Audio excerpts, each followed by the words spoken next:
I overheard my daughter-in-law tell the security guard that my wife was not important right at the gate packed with the city's elite guests. She did not whisper it. She said it with a laugh, a dismissive wave of her manicured hand that erased 40 years of our existence in a single second. When she turned away with that cold smile, satisfied that she had put us in our place, I saw my wife Coretta slowly open her old worn handbag. It was a bag Victoria had made fun of for years. But what Coretta pulled out of it was not a tissue or a mint. It was a piece of metal that weighed more than Victoria's entire social reputation. And as my wife handed it to the guard, I watched my daughter-in-law's face begin to change, freezing in a mask of absolute terror. My name is Augustus Freeman. I am 70 years old, and for the last 10 years I have let my family believe a lie. To my son Terrence and his wife Victoria, I am just a retired truck driver, living on a pension that barely covers the electric bill. They see my calloused hands, my gray hair, and my rusted Ford pickup truck, and they see failure. They see a man who has nothing to offer them but his silence. They never asked about the years before I retired. They never asked about the logistics empire I built from a single delivery van into a fleet that crosses 3 continents. They never asked, so I never told them. I preferred to be loved for who I am, not for the 7 figures sitting in my offshore accounts. But standing at that gate, watching the woman who married my son treat my wife like a stray dog, I realized that silence was no longer an option. Before I tell you how the color drained from Victoria's face, please hit that like button and subscribe if you have ever had to remind someone of your worth. Let me know in the comments where you are watching from. It was supposed to be the night of their lives. Victoria was launching her new fashion line at the Gilded Garden, the most exclusive private club in the city.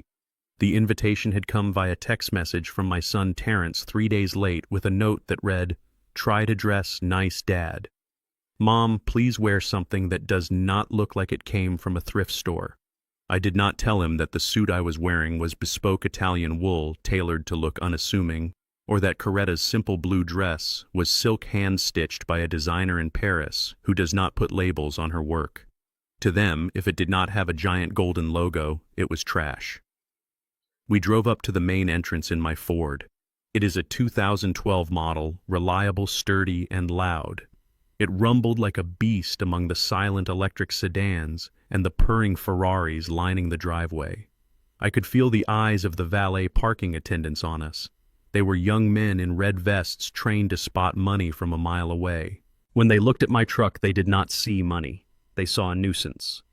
I pulled up to the heavy iron gates. The security booth was manned by a guard who looked like he had been hired for his biceps rather than his customer service skills.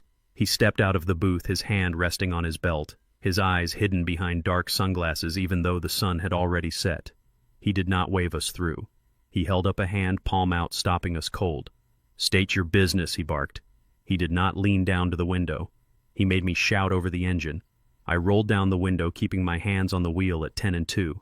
Old habits from driving through neighborhoods where a wrong move could cost you your life. "We are here for the Freeman launch party," I said, my voice calm. "I am Augustus Freeman. This is my wife Coretta. We are the father and mother of the host." The guard lowered his sunglasses just enough to look me in the eyes. He smirked, a nasty little twist of his lips. "Freeman," he repeated, looking at a digital tablet in his hand. He scrolled slowly, deliberately, taking his time. Behind us, a black Bentley honked impatiently. The guard ignored it. He looked back at my truck, his eyes lingering on a dent in the front fender. "I do not see an Augustus on the VIP list," he said, "and the staff entrance is around the back. Deliveries are closed for the night." I felt Coretta's hand on my arm. Her grip was tight. She was not scared.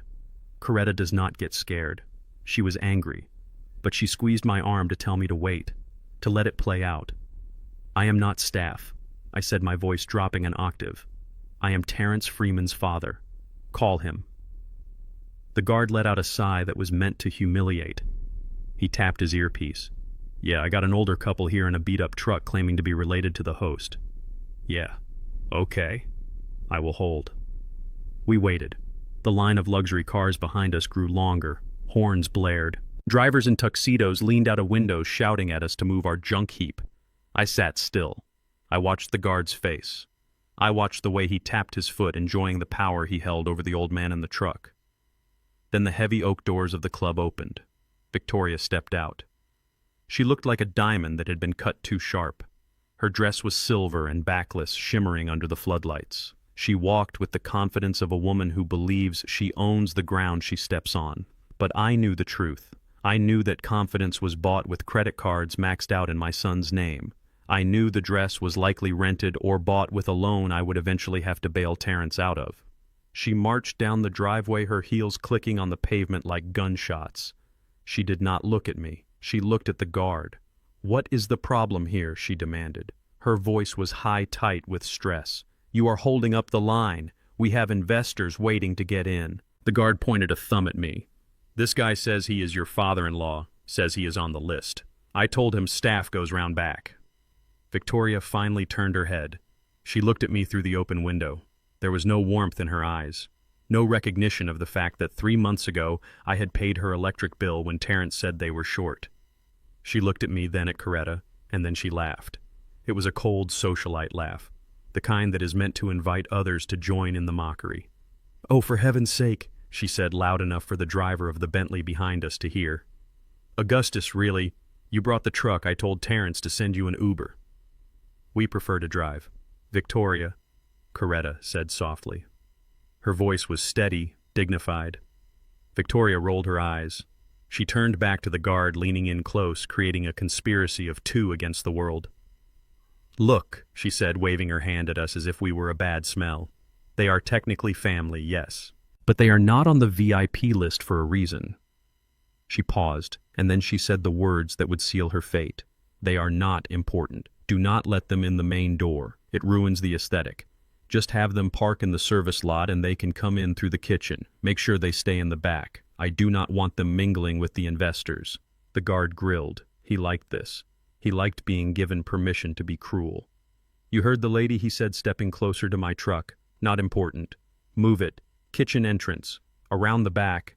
Now." Victoria did not wait to see us move. She turned on her heel, flipping her hair, ready to walk back into her party, ready to pretend she came from old money, ready to erase us from her perfect picture. That was when the engine of my truck turned off. I pulled the keys out of the ignition. The sudden silence was heavy. The guard blinked, confused. "Hey," I said, "move it, not park it," he shouted, reaching for his baton. I did not move. I looked at Coretta. She was already moving. She opened her door and stepped out onto the pavement.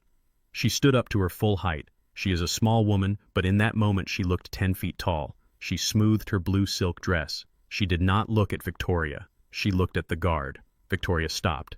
She turned around, annoyed. "What are you doing?" she hissed. "Get back in the truck. You are embarrassing me." Coretta ignored her. She walked around the front of the truck. Her movements were slow, deliberate. She stopped in front of the guard. He towered over her, but he took a step back, unsettled by the look in her eyes. It was the look of a queen looking at a peasant who had forgotten his place. "My husband and I do not enter through kitchens," Coretta said. Her voice was not loud, but it carried in the night air. The guard laughed, nervous now. "Lady, I do not care what you do. If you do not move this truck, I am having it towed. You are trespassing on private property. The owners of this club are very exclusive." Coretta smiled. It was a smile that did not reach her eyes. "Is that so?" she asked. She reached into her handbag. It was old leather, cracked at the handles. Victoria let out a groan of frustration. "Oh my God, are you looking for a coupon?" Victoria shouted. "Just go!"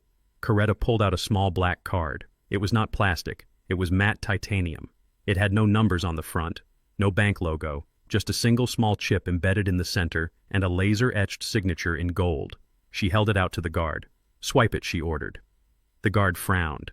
He looked at the card, then at Coretta. "What is this, a library card?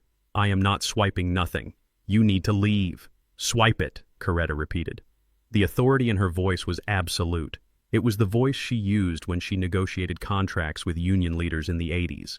It was the voice that stopped arguments in boardrooms. The guard hesitated. He looked at Victoria for backup. Victoria was staring at the card, squinting.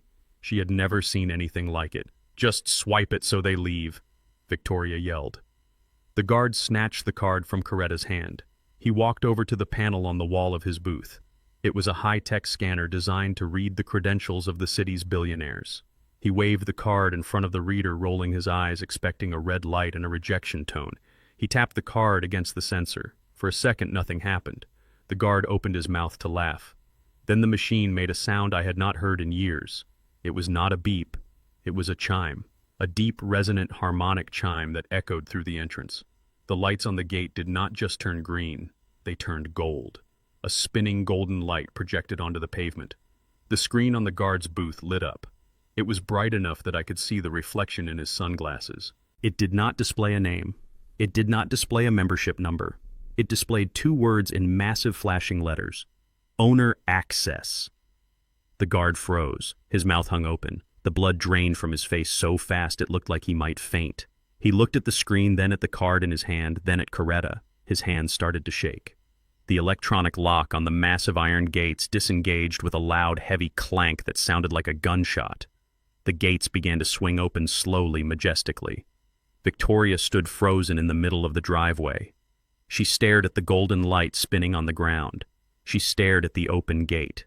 She looked at the guard, who was now practically bowing, holding the card with 2 hands as if it were a holy relic. "What is happening?" Victoria whispered. Her voice was trembling.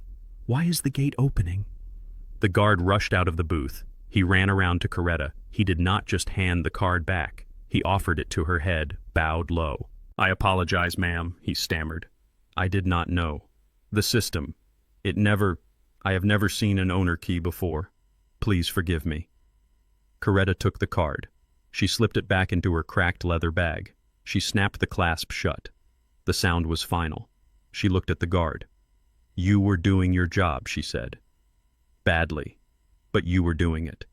Then she turned to Victoria. My daughter-in-law was pale. She looked like a ghost in a silver dress. Her eyes were darting from the card to the gate to us.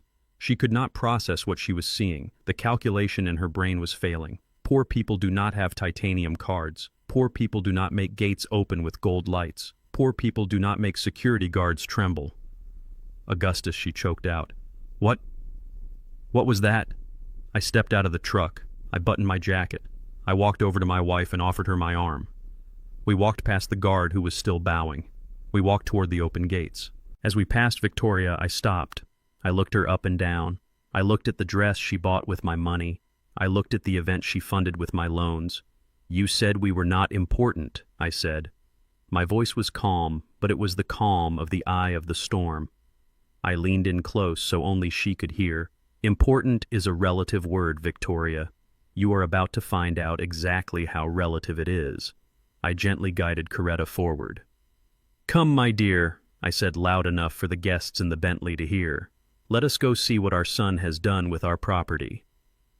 We walked through the main gates, leaving Victoria standing alone on the pavement, her mouth open, her world beginning to crack under her feet. She did not know it yet, but the gate opening was the sound of her life ending. And the nightmare was just beginning. The heavy double doors of the gilded garden closed behind us, sealing out the night air and the confused whispers of the valet staff. Inside, the air was cool and smelled of white lilies and old money. The foyer was a cavern of marble and crystal designed to make anyone who entered feel small. I felt nothing.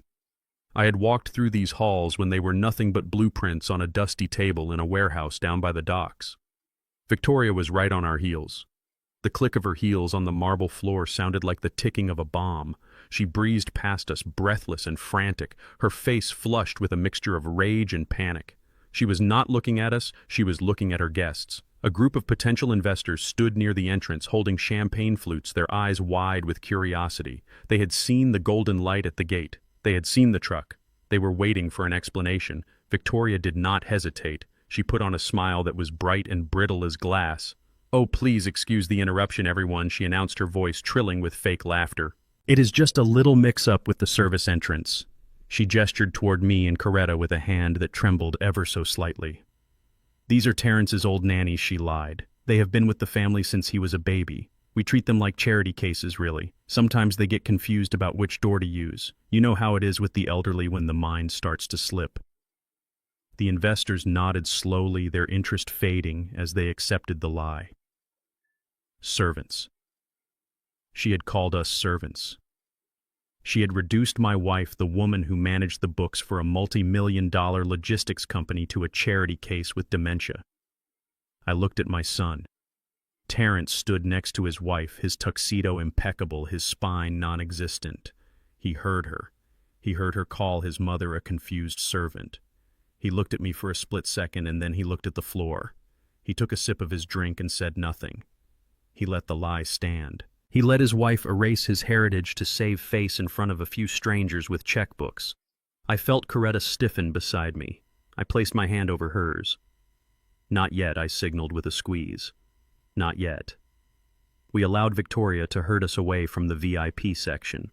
She snapped her fingers at a waiter and pointed to a small table near the kitchen doors, comfortably out of sight of the main party. "Sit here," she hissed under her breath once the guests were out of earshot. "Do not move. Do not speak to anyone. And for the love of God, try to look less like you just came from a garage sale." She spun around and marched back to the center of the room, linking her arm with Terrence, pulling him back into her fantasy world. I sat in the chair, which was upholstered in velvet that cost more than Victoria's first car. I looked around the room. To everyone else, this club was a symbol of status. It was where the city's power brokers came to trade secrets over scotch. But to me, it was a memory of survival. 10 years ago, I was not sitting in velvet. I was standing on a wet, concrete pier, watching the rain wash away the blood of a rival who had tried to take over my shipping routes. The logistics business in this city is not just about trucks and schedules. It is about territory. I had spent 30 years fighting for every inch of asphalt my trucks rolled on. I had fought unions, I had fought gangs, I had fought corrupt city officials. I had won, but I was tired. The violence was getting too close to home, too close to Coretta. I needed an exit. I needed a place to put my money where it would be clean, where it would grow without the stain of the streets. That was when the old owner of this club, a man named Winston, came to me. He was drowning in gambling debts. He needed cash fast, and he needed a buyer who would not ask questions. I bought the Gilded Garden on a Tuesday morning with a briefcase full of cash and a handshake. I did not buy it to join their society. I bought it to own their society. I bought it so that men who would never shake my hand in public would have to pay me membership fees to feel important.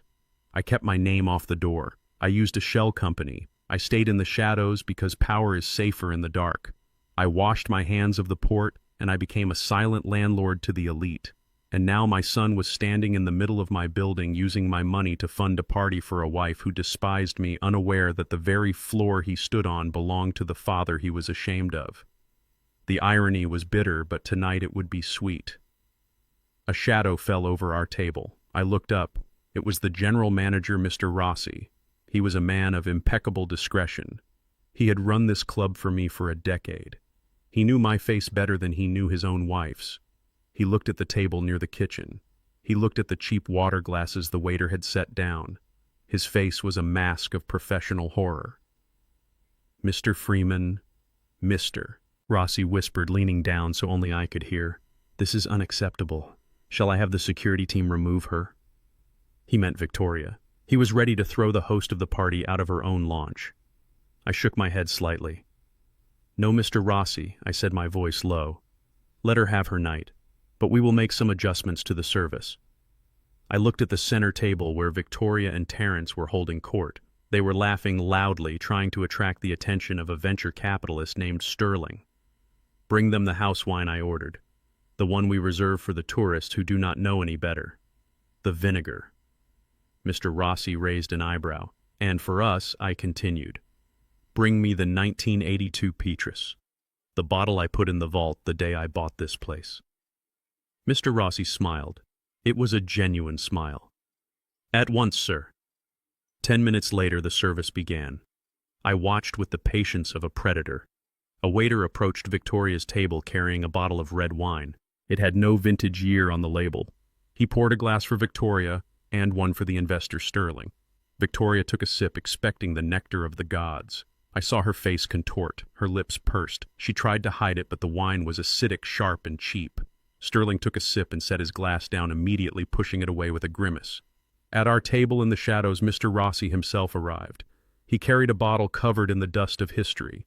He presented the label to me. He uncorked it with the reverence of a priest. He poured a small amount into a crystal glass that sparkled under the lights. The aroma of the wine drifted across the room. It was rich, deep, and unmistakable to anyone who knew wealth. Victoria smelled it before she saw it. Her head snapped toward us. She saw Mr. Rossi pouring wine for the servants. She saw the dust on the bottle. She saw the dark ruby color of the liquid. She stood up. Her chair scraped loudly against the floor. She marched over to us, her face a mask of indignation. "What do you think you are doing?" she demanded, her voice shrill. Mr. Rossi stepped back, clutching the bottle to his chest. "I am serving the guests, madam," he replied coolly. "That wine," Victoria pointed a shaking finger at the bottle, "that is a vintage Petrus. Do you have any idea how much that costs? You are wasting it on them. They cannot even appreciate it. They probably think it is grape juice." She turned to me, her eyes blazing. "Give that back, Augustus. You are embarrassing me again, drinking the most expensive wine in the cellar while my investors drink table wine." I took a slow sip. The wine was perfect. It tasted of victory. "It was a gift from the management, Victoria," I said calmly. "Perhaps they like us better than they like you." Victoria let out a noise of pure frustration. She turned to Mr. Rossi. "I want that bottle at my table, now, and bring 2 more. I am paying for this event, so I decide who drinks what. Put it on my tab." Mr. Rossi looked at me. I gave a barely perceptible nod. "Very well, madam," Mr. Rossi said.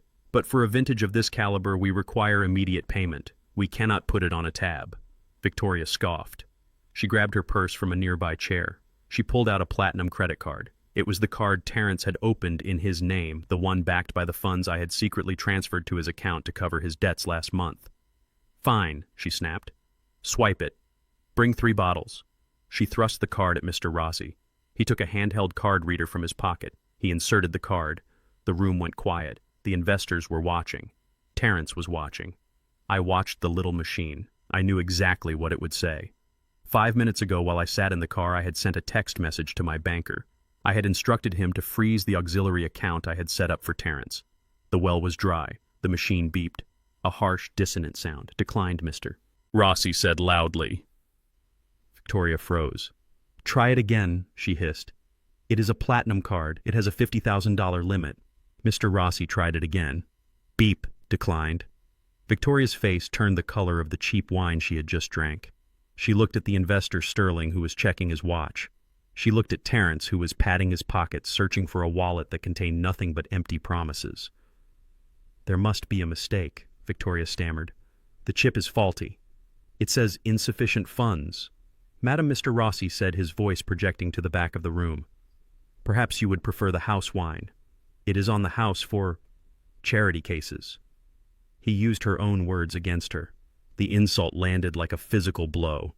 Victoria stood there holding her useless piece of plastic while I sat in my corner swirling a $5,000 glass of wine.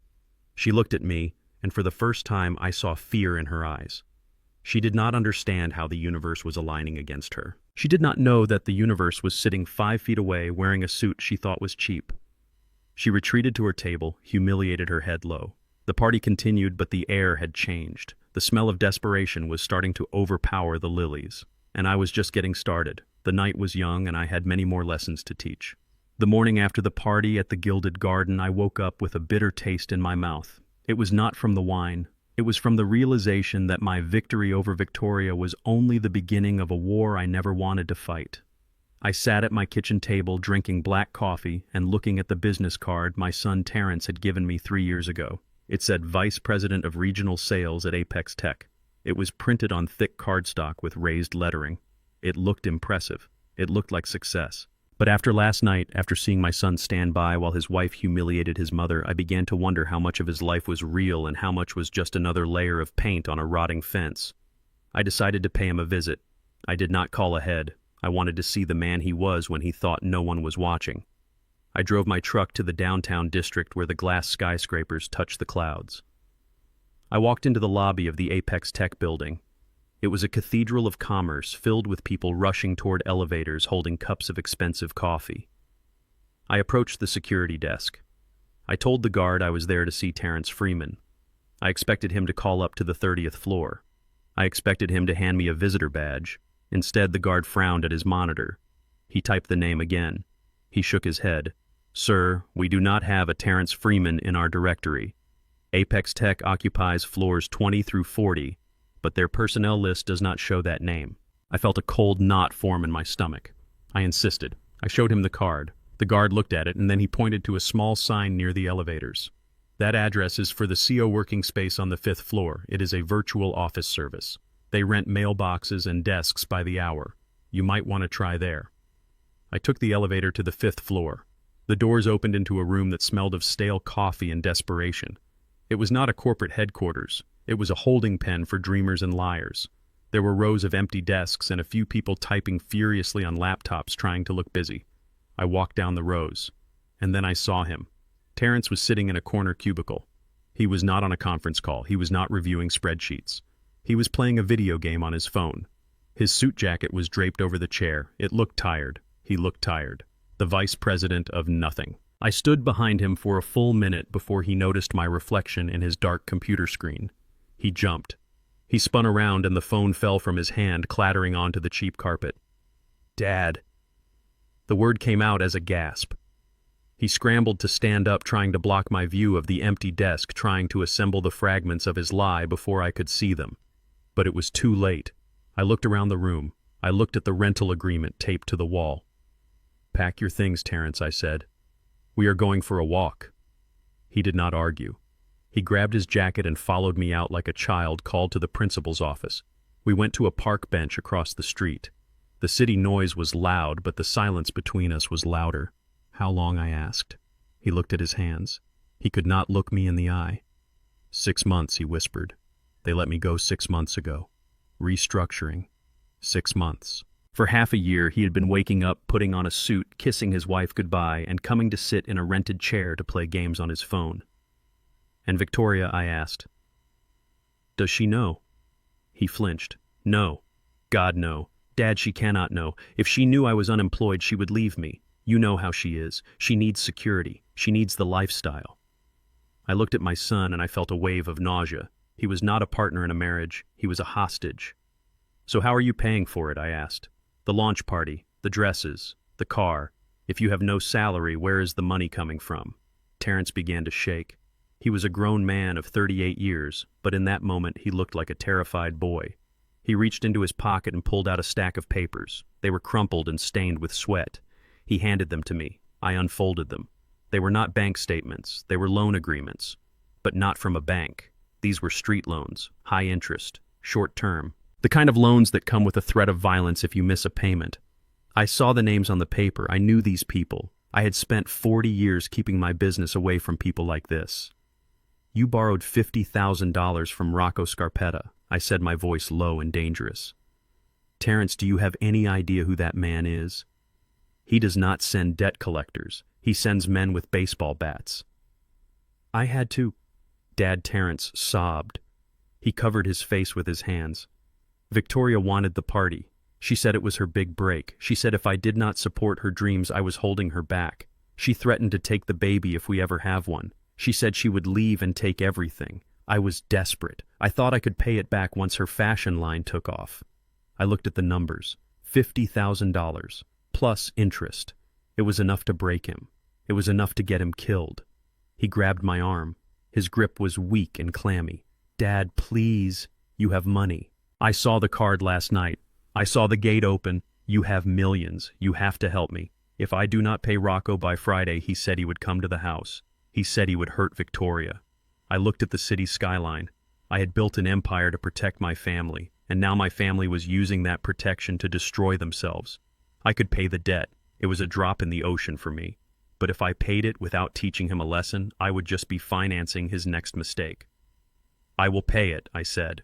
Terrence let out a breath that sounded like a scream. He tried to hug me, but I held up a hand. "I will pay it on one condition. Anything, Dad, anything. You are going to cut her off. No more credit cards for Victoria.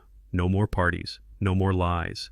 You are going to go home and tell her you lost your job. You are going to tell her that the lifestyle is over. You are going to live within your means. If she loves you, she will stay.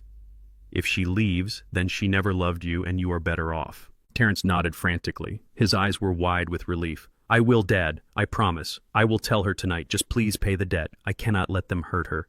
I took out my phone. I called my banker. I authorized a wire transfer of $55,000 to Terrence's account. It was enough to clear the debt and give him a month of breathing room to find a real job. "It is done," I said. "The money is in your account. Go pay Rocco. Today. And then go home and be a man, Terrence. Be the man I raised you to be." He hugged me then. He cried on my shoulder. He thanked me a dozen times. He told me I had saved his life. He told me he would never lie again. I watched him run toward the subway station. He looked lighter. He looked like a man who had been given a second chance. I wanted to believe him. I wanted to believe that my son was just lost and that I had guided him back to the path. I went home to Coretta. I told her everything. She listened, her face impassive. She did not trust Victoria, but she wanted to trust her son. We ate dinner in silence, hoping that across town Terrence was having the hard conversation that would save his marriage. That night I sat in my armchair reading a book. My phone buzzed on the side table. It was a notification from social media. I rarely checked it, but I followed my son and his wife to keep an eye on them. I picked up the phone. It was a new post from Victoria. I opened the image. My heart stopped. It was not a picture of a humble dinner. It was not a picture of a couple having a serious talk. It was a picture of Victoria. She was standing in the driveway of their rented house. She was wearing a new dress. And behind her, wrapped in a giant red bow, was a brand new Porsche Cayenne. The caption read, "Hubby spoils me best surprise ever, new car day, love my life." I stared at the screen. The timestamp was 10 minutes ago. Terrence had not gone to Rocco. He had not paid the debt. He had taken the money I gave him to save his life, and he had gone to a dealership. He had used it as a down payment on a luxury car to buy another week of fake smiles from a woman who hated him. He had looked me in the eye. He had cried. He had sworn on his life. And then he had walked away and spat on my sacrifice. He was more afraid of Victoria's disappointment than he was of the mob. He was more afraid of losing his trophy wife than he was of losing his father's respect. I felt a coldness settle in my chest. It was a coldness I had not felt since the days on the docks when I had to cut ties with partners who stole from the shipments. It was the coldness of a final decision. I showed the phone to Coretta. She looked at the picture. She looked at the smile on Victoria's face. She looked at the shiny car. She handed the phone back to me. She did not cry. She took off her reading glasses and folded them on the table. "He is gone, Augustus," she said softly. "The boy we raised is gone. That man out there is a stranger." I nodded. I stood up. I walked to my desk. I opened my laptop. I logged into the family trust I had set up years ago. The trust that held the deed to the house Terrence and Victoria lived in. The trust that paid their insurance. The trust that was supposed to be their safety net. I did not feel anger anymore. Anger is hot. This was ice. I began to type. I began to cancel. I began to close accounts. He made his choice, I said to the empty room. Now he has to live with it. I picked up my phone and dialed a number. It was not Terrence. I had nothing left to say to him. I dialed Jada King, my lawyer. It was late, but she answered on the first ring. "Mr. Freeman," she said, "to what do I owe the pleasure?" "Jada," I said, my voice steady. "Initiate protocol Ashes." There was a pause on the line. Jada knew what that meant.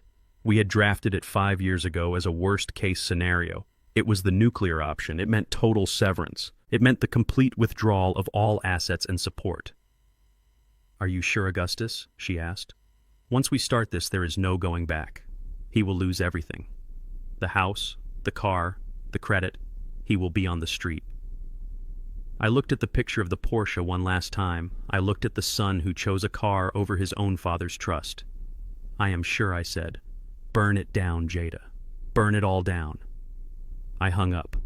The war had started with a swipe of a card at a gate, but now it was going to end with a signature on an eviction notice. My son wanted to play the big shot. He wanted to live a lie. Well, I was about to introduce him to the most brutal truth of all. The bank of Dad was closed, permanently, and the rent was due. The silence in our house that Sunday morning was not peaceful. It was the heavy, expectant silence before a storm breaks. Coretta sat by the window knitting a scarf for Maya.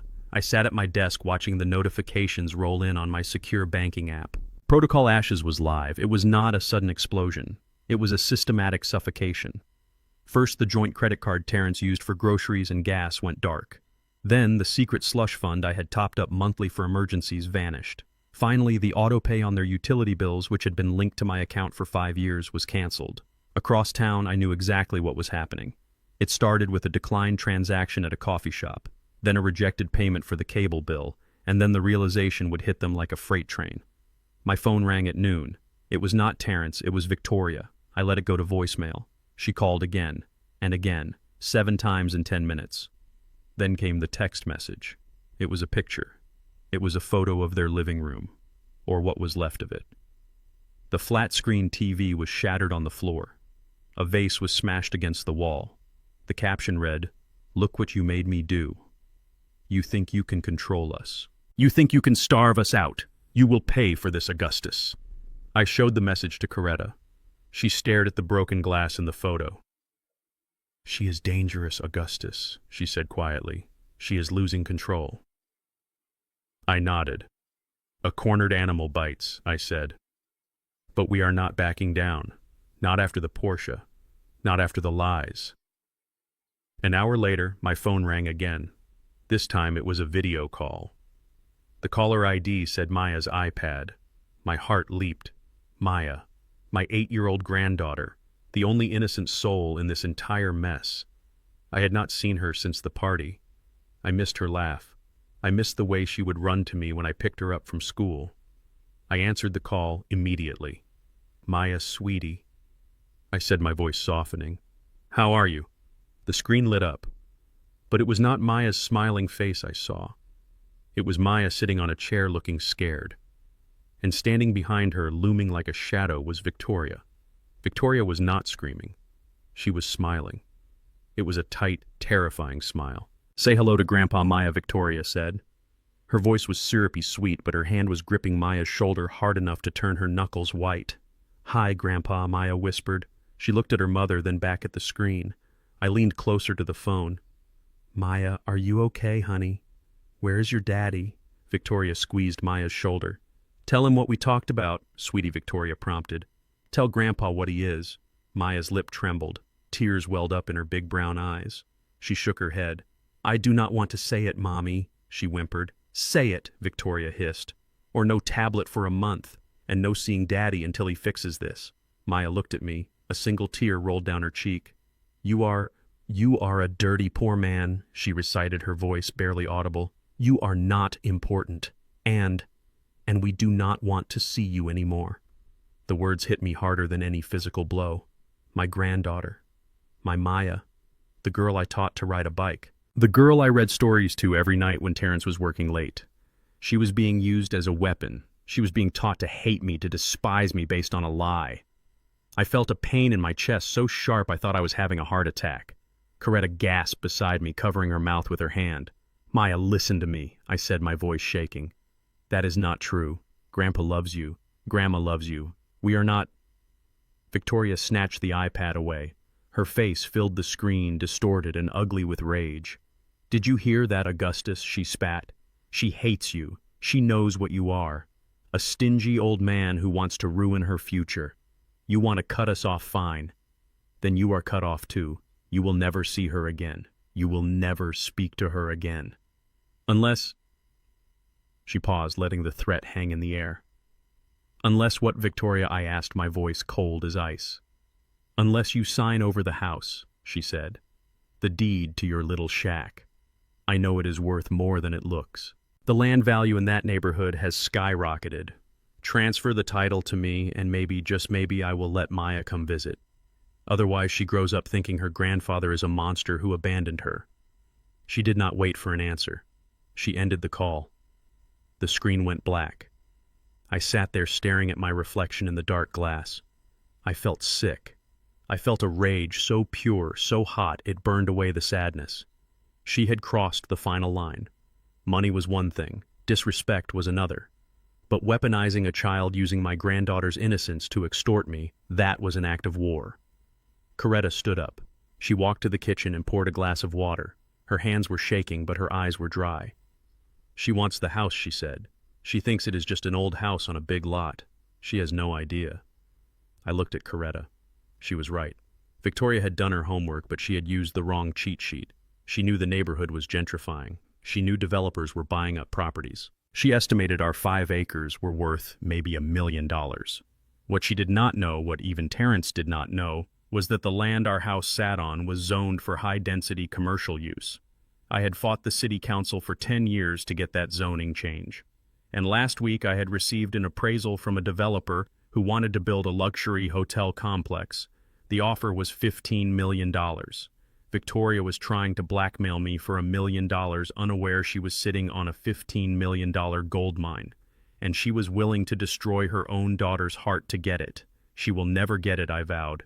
Not 1 square inch. Not 1 blade of grass.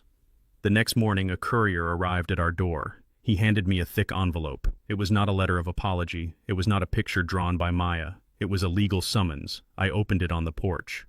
Coretta watched me over her knitting. Emergency petition for guardianship, the document read. Petitioner Victoria Freeman.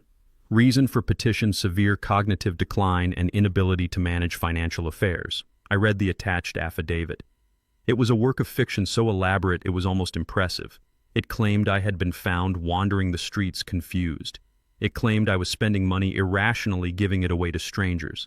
It claimed Coretta was suffering from advanced dementia and was unable to care for herself or me. It stated that for our own safety, we needed to be placed in a secure facility immediately, a state-run facility, the kind of place where people go to be forgotten. And who was proposed as the legal guardian with full control over our assets and our persons? Victoria Freeman. She was going for the kill. She did not just want the money. She wanted to lock us away. She wanted to strip us of our freedom, our dignity, and our voices. She wanted to bury us alive so she could dance on our graves. I looked up from the paper. The sun was shining on my lawn. The birds were singing. It was a beautiful day for a fight. I walked back inside. I picked up the phone. I dialed Jada King. Jada, I said. They serve the papers. I know, Jada replied. Her voice was sharp, ready for battle. I saw the filing this morning. They are moving fast, Augustus. They have a hearing scheduled for Thursday. They are going to try to ambush you. Let them try, I said. Jada, they want a war. They want to prove I am incompetent. They want to prove I am a confused old man who needs a keeper. So what is the plan, Augustus? Jada asked. Do we file a counter motion? Do we get independent evaluations? No, I said. A counter motion is defensive. I am done playing defense.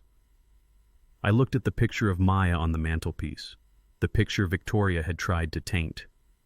We are going to give them exactly what they want, Jada. There was a silence on the line. Excuse me, Augustus. They say I am a confused old man, I said. They say I am losing my mind. Well then, let us show them a confused old man. Let us give them a performance they will never forget. I explained my plan. It was risky. It was dangerous. It required me to put my trust in the one thing Victoria underestimated the most, my intelligence. When I hung up, I turned to Coretta. Get the soup ready, my dear, I said, and make sure you leave the stove on just a little too long. We have guests coming for dinner tonight, and we need to set the stage. Coretta smiled. It was a small, sad smile. You are going to play the fool, she said. I am going to play the fool, I agreed. Because a fool is the only thing a king never fears, and Victoria thinks she is a queen. The trap was set. Now all we had to do was wait for the rats to come for the cheese. The sun had barely begun to set when the headlights of a familiar car swept across our living room window. It was Terrence's car. But this time they did not park on the street like strangers. They pulled right into the driveway. I watched from behind the curtain. Victoria stepped out first. She was not wearing her usual designer armor. She was wearing a simple floral dress and flats. Her hair was loose. She held a large ceramic casserole dish covered in foil. Terrence followed her carrying a basket of bread and a bottle of sparkling juice. They looked like a picture from a magazine advertising the perfect American family. It was a transformation so sudden and so complete that it made the hair on the back of my neck stand up. Just yesterday they were screaming threats and filing legal petitions to have me locked away. Today they were standing on my porch looking like they had come to bake cookies. Coretta looked at me. Her eyes were hard. She did not trust this any more than I did. Let them in, I said. Let us see what act of the play we are in now. I opened the door. Victoria beamed. It was a smile that showed too many teeth. Hi, Dad, she said. Her voice was soft, trembling slightly as if she were holding back tears of remorse. Hi, Mom. We come in peace. She lifted the casserole dish slightly. I made your favorite, she said, looking at Coretta. Chicken pot pie. From scratch. We just wanted to come over and apologize. We have been under so much stress lately and we said things we did not mean. We want to start over. Terrence stood behind her, staring at his shoes. He looked pale. He looked like a man walking to the gallows. We let them in. The house smelled of lavender and old wood. Victoria walked into the kitchen and set the dish down on the table. She bustled around getting plates and silverware, acting as if she had not called this house a shack just 48 hours ago. "Please sit," she urged us, pulling out chairs. "Let us just have a nice family dinner. No talk about lawyers, no talk about money, just us." I sat down. Coretta sat next to me. We watched them. Victoria served the pie. It steamed and smelled rich and creamy. She placed a large portion in front of me and another in front of Coretta. She gave Terrence a smaller piece and took a tiny sliver for herself. "Eat up," she said, her eyes shining with anticipation. "It is best when it is hot." She watched me. She was not eating. Her fork hovered over her plate, but her eyes were fixed on my face. Terrence was pushing his food around his plate, his hand shaking so badly the fork clicked against the china. I picked up my spoon. I looked at the pie. It looked normal. It smelled like chicken and thyme. I glanced at Victoria. She offered an encouraging nod. "Go on, Dad," she said. "Tell me if it is too salty." I tried a new recipe. I lifted the spoon to my lips. I took a small sip of the sauce. The flavor hit my tongue instantly. It was creamy. It was savory. But underneath the heavy layer of salt and herbs, there was something else. It was faint. Most people would never have noticed it, but I was not most people. 40 years ago, I drove routes through parts of the country where the water ran brown and the food could kill you if you were not careful. I had learned to taste the metal in the water. I had learned to taste the chemical tang of spoilage before it hit my stomach. I knew the taste of danger. And this soup tasted like copper. It tasted like a battery touched to the tip of a wet tongue. It was a sharp metallic bitterness that coated the roof of my mouth and refused to be washed away by the cream. I did not swallow. I held the liquid in my mouth, letting it sit there, analyzing it. It was not a spice. It was not a cooking error. It was chemical. I looked at Terrence. He had stopped pretending to eat. He was staring at me, his face slick with sweat. He knew. My son knew exactly what was in this food, and he was watching his father eat it. I swallowed. It went down hard. "Is it good?" Victoria asked. She leaned forward, her knuckles white as she gripped the table edge. "It is delicious, Victoria," I lied. My voice was steady, very unique. "What spices did you use?" "Oh, just the usual," she said, relaxing slightly. "Sage, rosemary, a little love." I looked at Coretta. She was about to take a bite. Her spoon was halfway to her mouth. I moved fast. I knocked my water glass over. It was a clumsy move, the kind of move a clumsy old man might make. The water splashed across the table, soaking the tablecloth and hitting Coretta's arm. "Oh no," I exclaimed, standing up. "I am so clumsy. Coretta, I am so sorry." Coretta dropped her spoon. She looked at me. She saw the look in my eyes. It was a warning. She understood instantly. "It is okay, Augustus," she said, standing up and brushing the water off her dress. "It is just water. Let me go get a towel." "Do not eat that," I whispered as I helped her up, leaning in close so only she could hear. "Do not touch it." She stiffened, but she nodded. She went to the kitchen sink. I grabbed a handful of napkins and started mopping up the spill. In the confusion, I grabbed Coretta's plate. "I will just clear this," I said. It got soggy from the water. "No," Victoria said sharply. She stood up halfway. "It is fine, Dad. Just eat yours. We can get Mom more." I ignored her. I took both plates. "Mine and Coretta's. I will just scrape these and we can start fresh," I said, walking toward the back door. I hate eating at a messy table. "Where are you going?" Victoria asked, her voice rising in panic. "The trash is under the sink. I always give the scraps to the stray cat," I said. "He waits on the porch. Shame to waste good chicken." I did not wait for her permission. I opened the back door and stepped out into the cool evening air. I closed the door behind me, but I did not latch it. I could hear Victoria hissing at Terrence inside. "He is ruining it," she whispered furiously. "He is throwing it away." "Shut up," Terrence whispered back. "He will hear you." I walked to the edge of the porch. There was a stray cat that lived under my shed. A scruffy orange tabby I called Buster. He was always hungry. He came running when he heard the door open, meowing for food. I looked at the plate in my hand.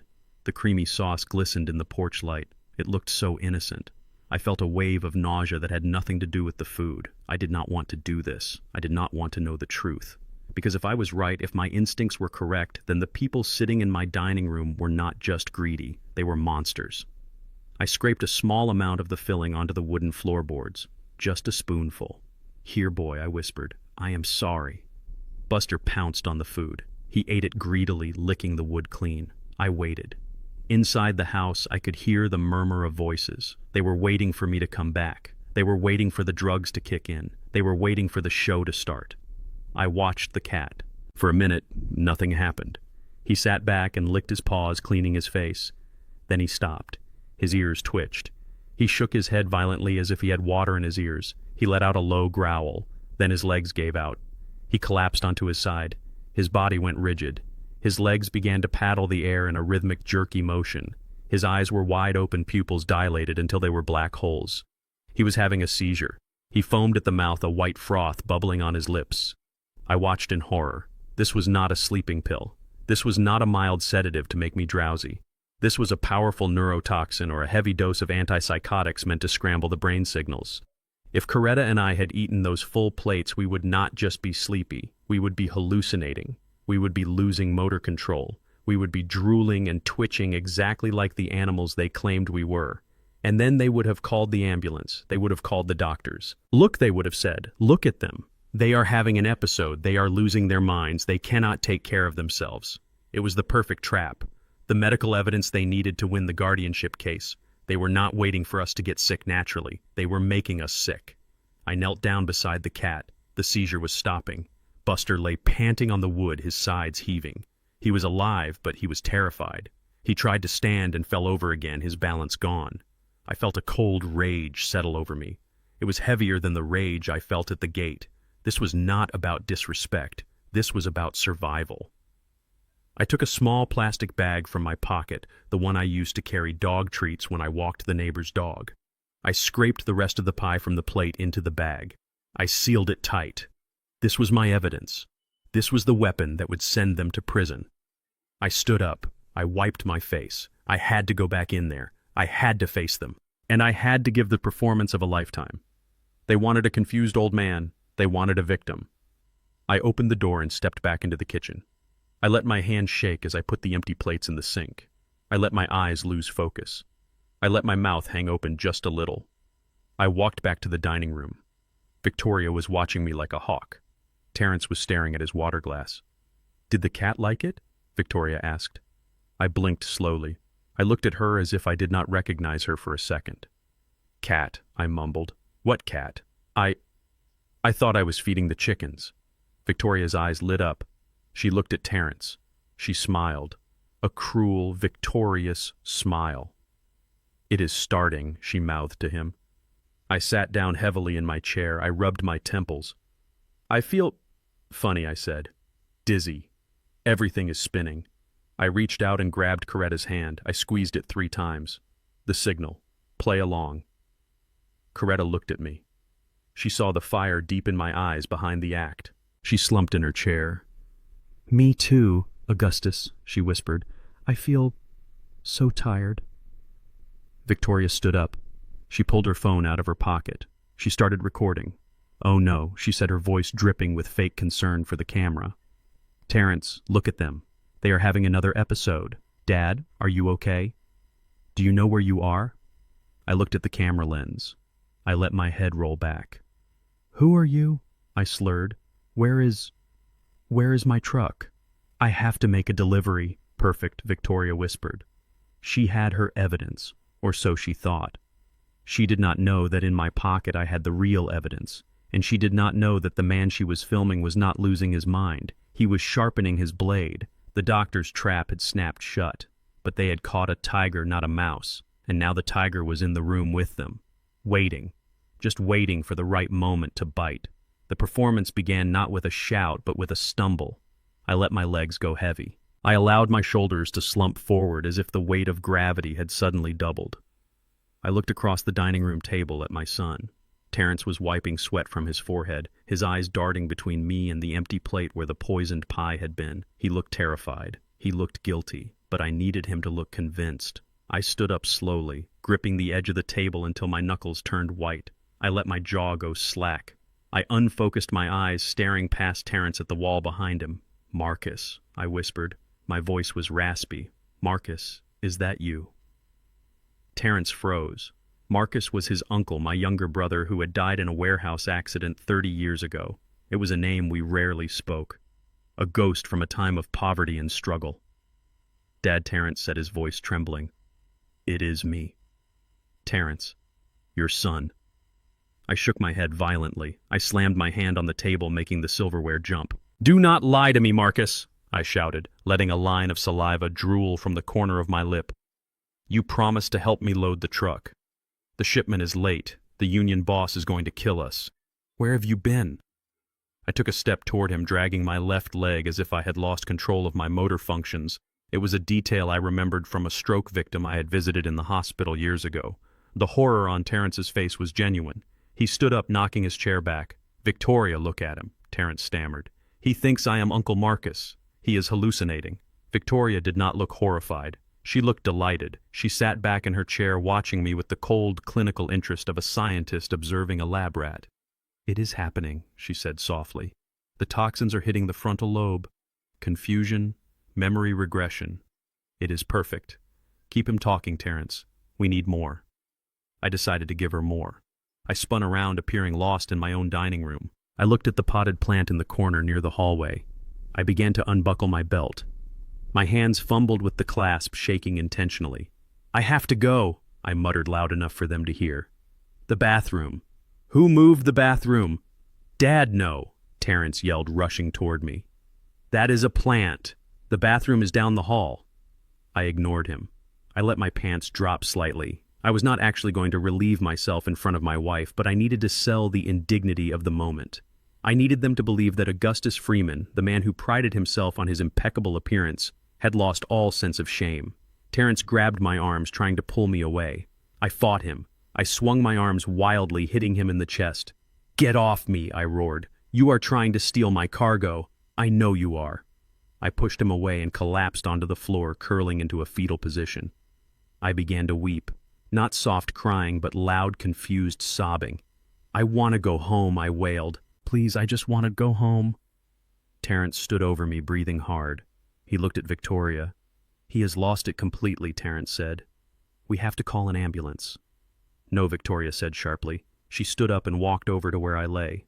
She looked down at me with a sneer. "Not yet." She reached into her purse. She did not pull out a phone to call 911. She pulled out her smartphone and opened an app. I saw the screen reflection in the hallway mirror. It was a live streaming app, but it was set to a private group. Group name, The Inner Circle. She hit the record button. "Hey guys," she said to the screen, her voice dropping into a conspiratorial whisper. "You will not believe this. Remember I told you my father-in-law was losing his marbles? Well, look at this show." She pointed the camera at me. I lay on the floor pretending to pick at the threads of the rug, muttering nonsense about shipping manifests and lost keys. "He just tried to pee on a plant," she narrated, laughing softly. "He thinks my husband is his dead brother. It is actually kind of sad, but also hilarious. This is what I have to deal with every day. This is why we need that guardianship. He is a danger to himself." She walked around me, getting different angles. She zoomed in on my face, on the tears streaming down my cheeks. She was not documenting a tragedy. She was creating content. She was building her case for the court of public opinion and for the judge. "Look at him," she continued. "He is totally gone. The lights are on, but nobody is home. We are going to have to put him in a home soon. It is the only humane thing to do. Plus, once he is declared incompetent, we can finally sell that eyesore of a house and get the care he really needs." She winked at the camera. "And by care, I mean a nice vacation for us, right?" I heard a ping from her phone.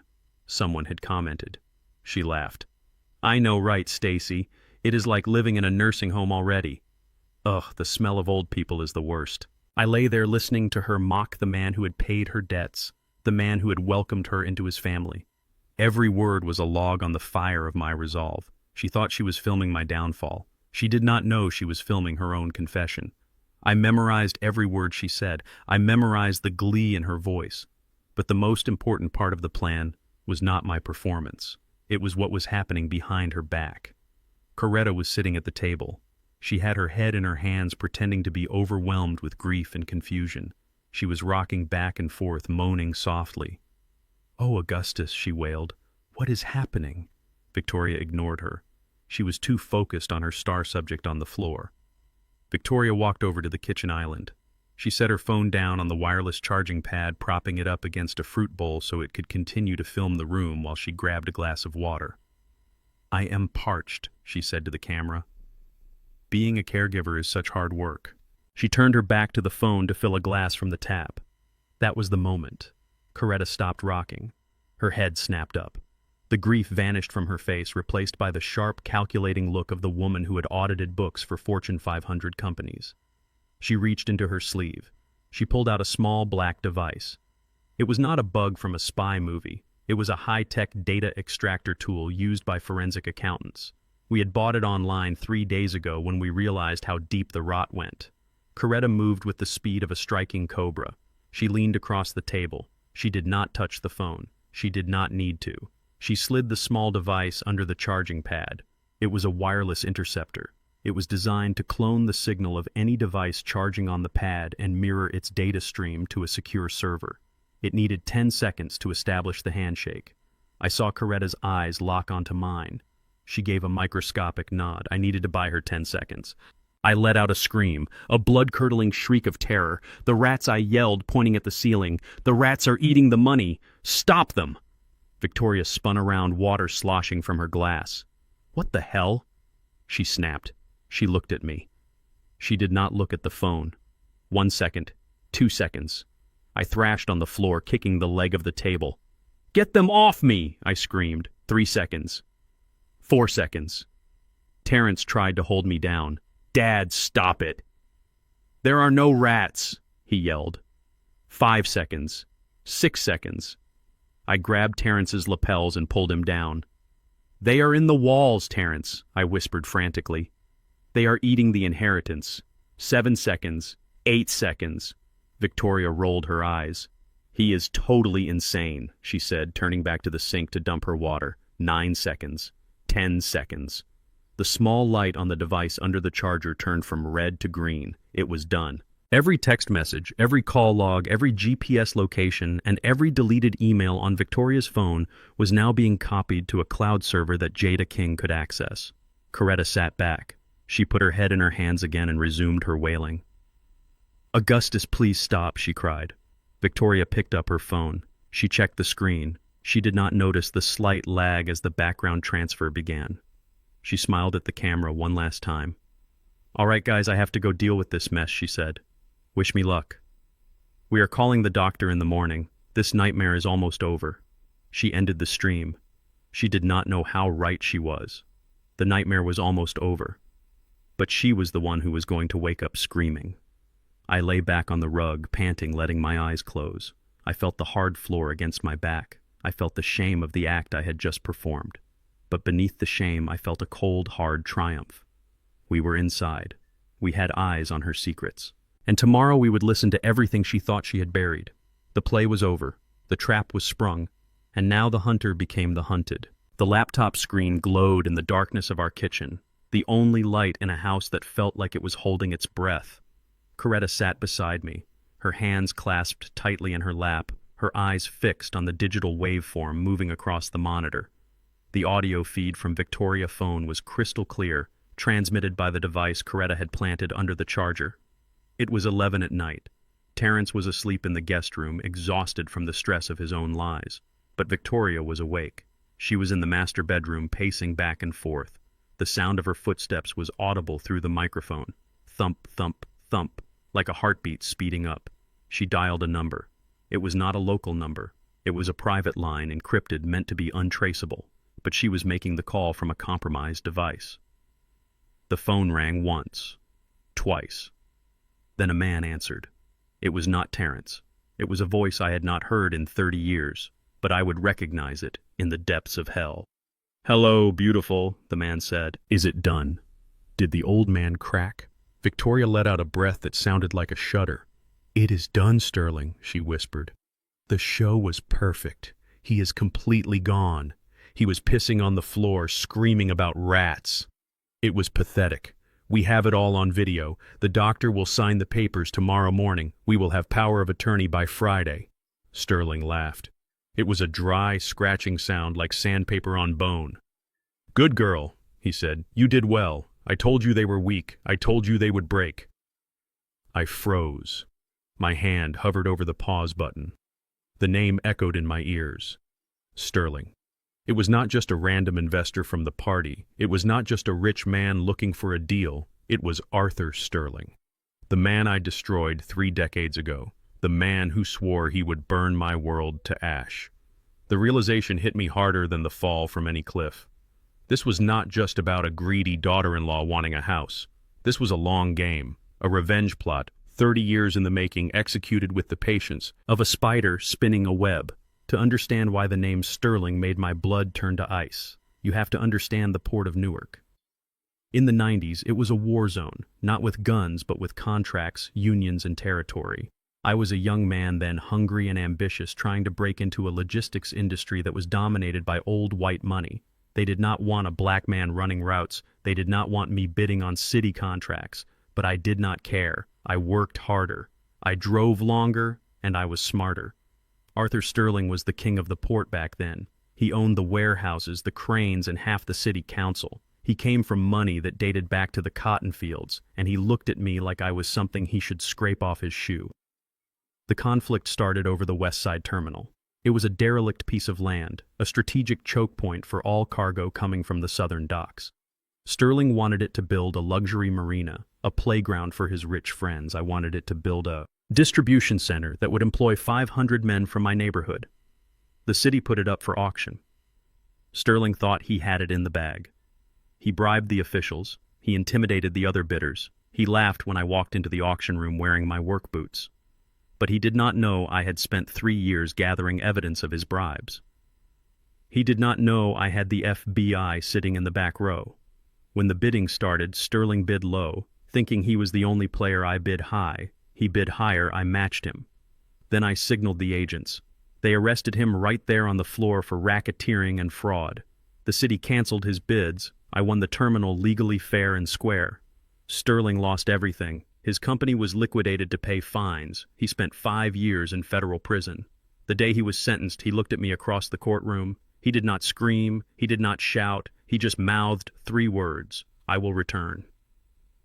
And now, 30 years later, he was back. He had rebuilt his fortune in the shadows, investing in predatory real estate and shell companies. And he had found the perfect weapon to destroy me. Not a lawsuit, not a bomb, my own son. He had found Terrence weak, insecure. Terrence, and he had planted Victoria like a virus in his life. The land my house sits on is not just a home. It is the last piece of the puzzle Sterling needs, the West Side Terminal.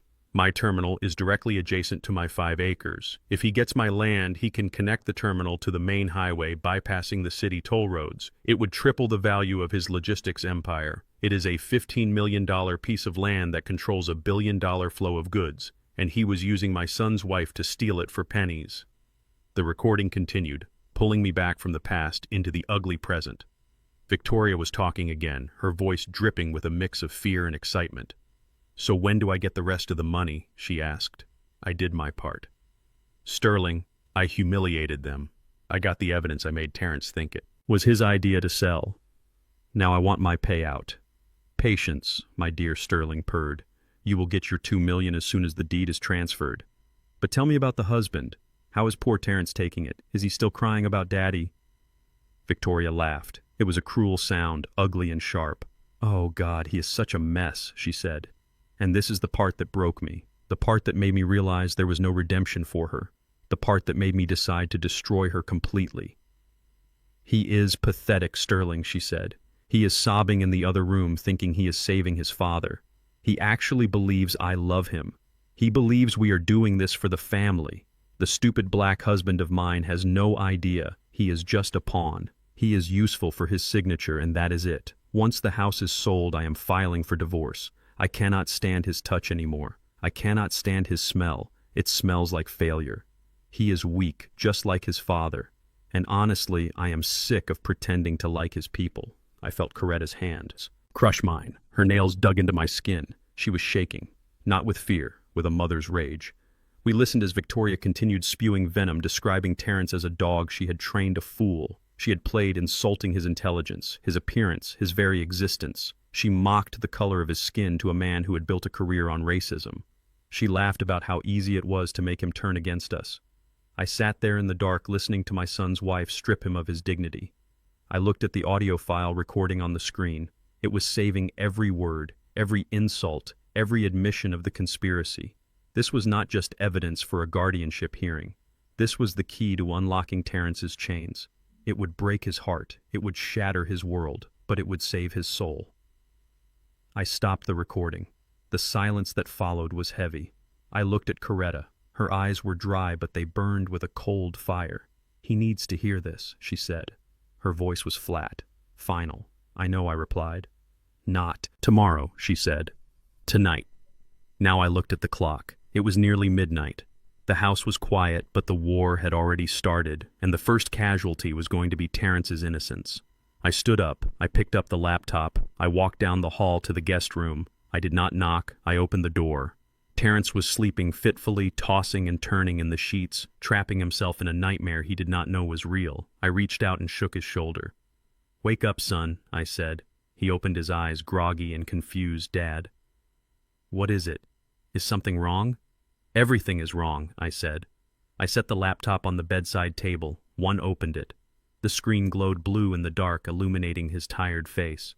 "I have something you need to hear, and I need you to be strong, because after this, nothing will ever be the same." I pressed play. Victoria's voice filled the room, clear and cruel, talking to her lover, talking about her husband, talking about the end of us all. I watched my son's face as he listened, watched the confusion turn to disbelief, then to horror, and finally to a devastation so deep it looked like physical pain. He was not just hearing his wife cheat, he was hearing the demolition of his entire life. And I sat there like a stone watching him break, because I knew that to build him back up, I first had to let him fall apart completely. I did not let him listen to the rest of the recording in the guest room because the walls of our house were too thin and the truth I was about to unleash was too loud for a suburban hallway. Victoria was sleeping just 30 feet away, dreaming of her millions, and I needed total isolation. I needed a place where a man could scream until his throat bled without the neighbors calling the police. I told Terrence to get dressed. He looked at me with confusion in his eyes, but he saw the iron in my face and he obeyed. We walked out to the truck in silence. The night air was cold and sharp. I drove us not to a coffee shop or a park, but to the old dispatch office at the edge of the shipyard. It was a brick building I had bought 40 years ago, the place where I made my first million, and the place where I buried my first failures. It was dusty and smelled of diesel and rust. It was the perfect place for an execution of the soul. Inside the office there was a single metal chair bolted to the floor in the center of the room. It was left over from the days when we had to interrogate drivers who were stealing cargo. I pointed to it. "Sit down, Terrence." He hesitated. He looked at the peeling paint on the walls and the darkness pressing against the barred windows. "Dad, what is going on?" he asked, his voice trembling. "Why are we here?" I did not answer. I pushed him into the chair. I took a roll of duct tape from the desk drawer. I did not want to do this. Every instinct in my body revolted against the idea of binding my own son. But I knew him. I knew his weakness.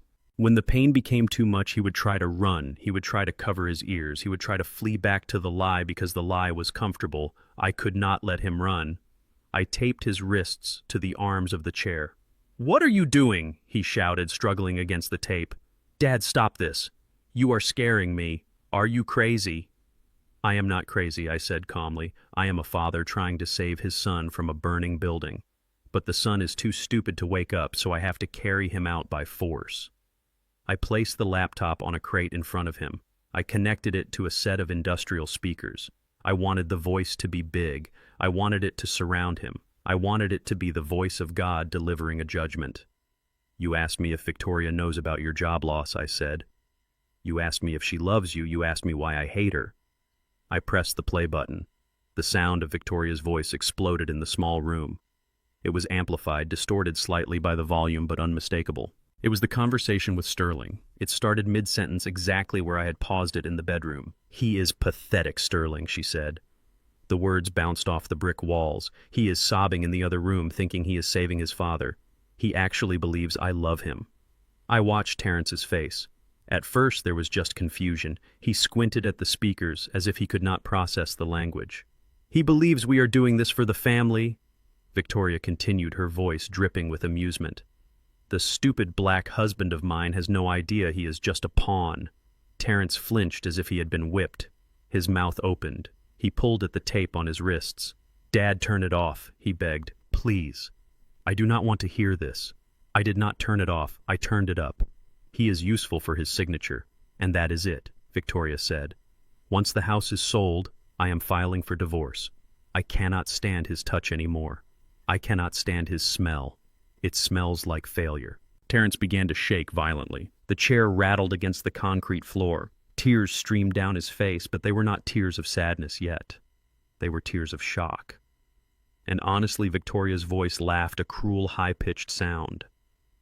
"I am sick of pretending to like his people. They are so loud, so emotional, always talking about struggle and history. I just want the money so I can go back to my own kind. Sterling, you promise me that once we get the land, I never have to see another one of them again." The racism was casual. It was comfortable. It was the kind of racism that lives in the bone. Terrence stopped struggling. He went still. He slumped in the chair. The reality of his marriage was stripping away layer by layer. The woman he worshipped, the woman he had gone into debt for, the woman he had betrayed his parents for, did not just use him. She despised his very existence. She despised his skin. She despised his heritage. "He is a dog, Sterling," she said. "A obedient little dog. I kick him and he licks my hand. I tell him to jump and he asks how high. It is almost too easy. Sometimes I want to spit in his face just to see if he will thank me for the moisture." Terrence let out a sound I had never heard from a human being. It was a howl, a long guttural scream of pure animal agony. He threw his head back and screamed at the ceiling. He screamed until his face turned purple. He screamed until he had no breath left. "Kill me," he gasped, choking on his own saliva. "Dad, please, just kill me. I want to die. Let me die." He began to slam his head against the back of the metal chair. He was trying to knock himself out. He was trying to end the pain. Bam, bam, bam. I stepped forward. I grabbed his hair and pulled his head forward, stopping him. "Look at me," I commanded. He would not open his eyes. He was sobbing uncontrollably, his body convulsing. "I cannot live with this," he wailed. "She was my life. I did everything for her. I sold my soul for her. And she thinks I am a dog. She hates me. Dad, she hates me. I am nothing. I am garbage. Just kill me. If you love me, kill me." He was broken. The man who walked into that room was dead. What sat in the chair was a pile of raw nerves and shame. He had reached the bottom. This was the moment. This was the turning point. I raised my hand and I slapped him. It was not a light slap. It was a strike with the full weight of my disappointment and my love. It cracked like a gunshot in the small room. His head snapped to the side. The sobbing stopped abruptly, replaced by a shocked silence. I grabbed his face with both hands, forcing him to look at me. "You do not get to die," I hissed, my face inches from his. "Dying is easy. Dying is for cowards." "You dug this hole, Terrence. You invited this devil into our house. You gave her the keys. You gave her the knife she is using to cut your throat. And now you want to quit. You want to leave me and your mother to clean up your mess." Terrence stared at me, his eyes wide and vacant. "I am a dog," he whispered. She said, "I am a dog." "Then bite," I roared. I shook him. "She thinks you are a dog, fine. Then be a dog. But not her dog. Be my dog. Be the dog that guards the gate. Be the dog that rips the throat out of the intruder." I pulled a knife from my pocket. Terrence flinched. I cut the tape on his wrists. His arms fell to his sides, limp and red. "Stand up," I ordered. He did not move. "Stand up or I leave you here and I go finish this war alone." Slowly, painfully, he pushed himself up. He swayed on his feet. He looked like a ghost. "What do I do?" he asked, his voice hollow. "She knows everything. She is winning." "She is not winning," I said. "She is gloating." And people who gloat make mistakes. She thinks she has broken you. She thinks she has won the game because she saw your cards, but she does not know I dealt the deck. I walked to the desk. I picked up a thick envelope I had prepared with Jada King 3 hours ago. It contained a set of documents. They looked official. They had seals. They had stamps. They were the deed to the house and the land transfer forms. But they were fake. They were a masterpiece of forgery created by my legal team to look exactly like the surrender of our assets. I handed the envelope to Terrence. "You have one job," I said. "One last role to play." Terrence looked at the envelope. "What is this?" "This is the bait," I said. "This is the victory she wants." I grabbed his shoulders. I needed him to focus. I needed him to bury his pain and become an actor. "You are going to go back to that house," I said. "You are going to walk into the bedroom. You are going to wake her up with a kiss. You are going to apologize for being weak. You are going to tell her that you convinced me. You are going to tell her that I broke, that I signed everything over." Terrence shook his head, terror returning to his eyes. I cannot kiss her. I cannot look at her. I will vomit. I will kill her." "You will not kill her," I said firmly. "You will kiss her. You will tell her you love her. You will tell her she was right all along. You will play the puppy one last time, Terrence. You will lick her hand. You will wag your tail. And you will hand her these papers." "Why?" he asked, tears leaking from his eyes again. "Why give her what she wants? Because when she signs these papers, she commits fraud," I said. "Because when she takes these papers to Sterling, she ties him to the crime. Because I need her to feel safe. I need her to feel triumphant. I need her to call her master and tell him the war is over. Because that is when they will meet. That is when they will expose themselves. And that is when we will close the trap." I looked deep into his eyes.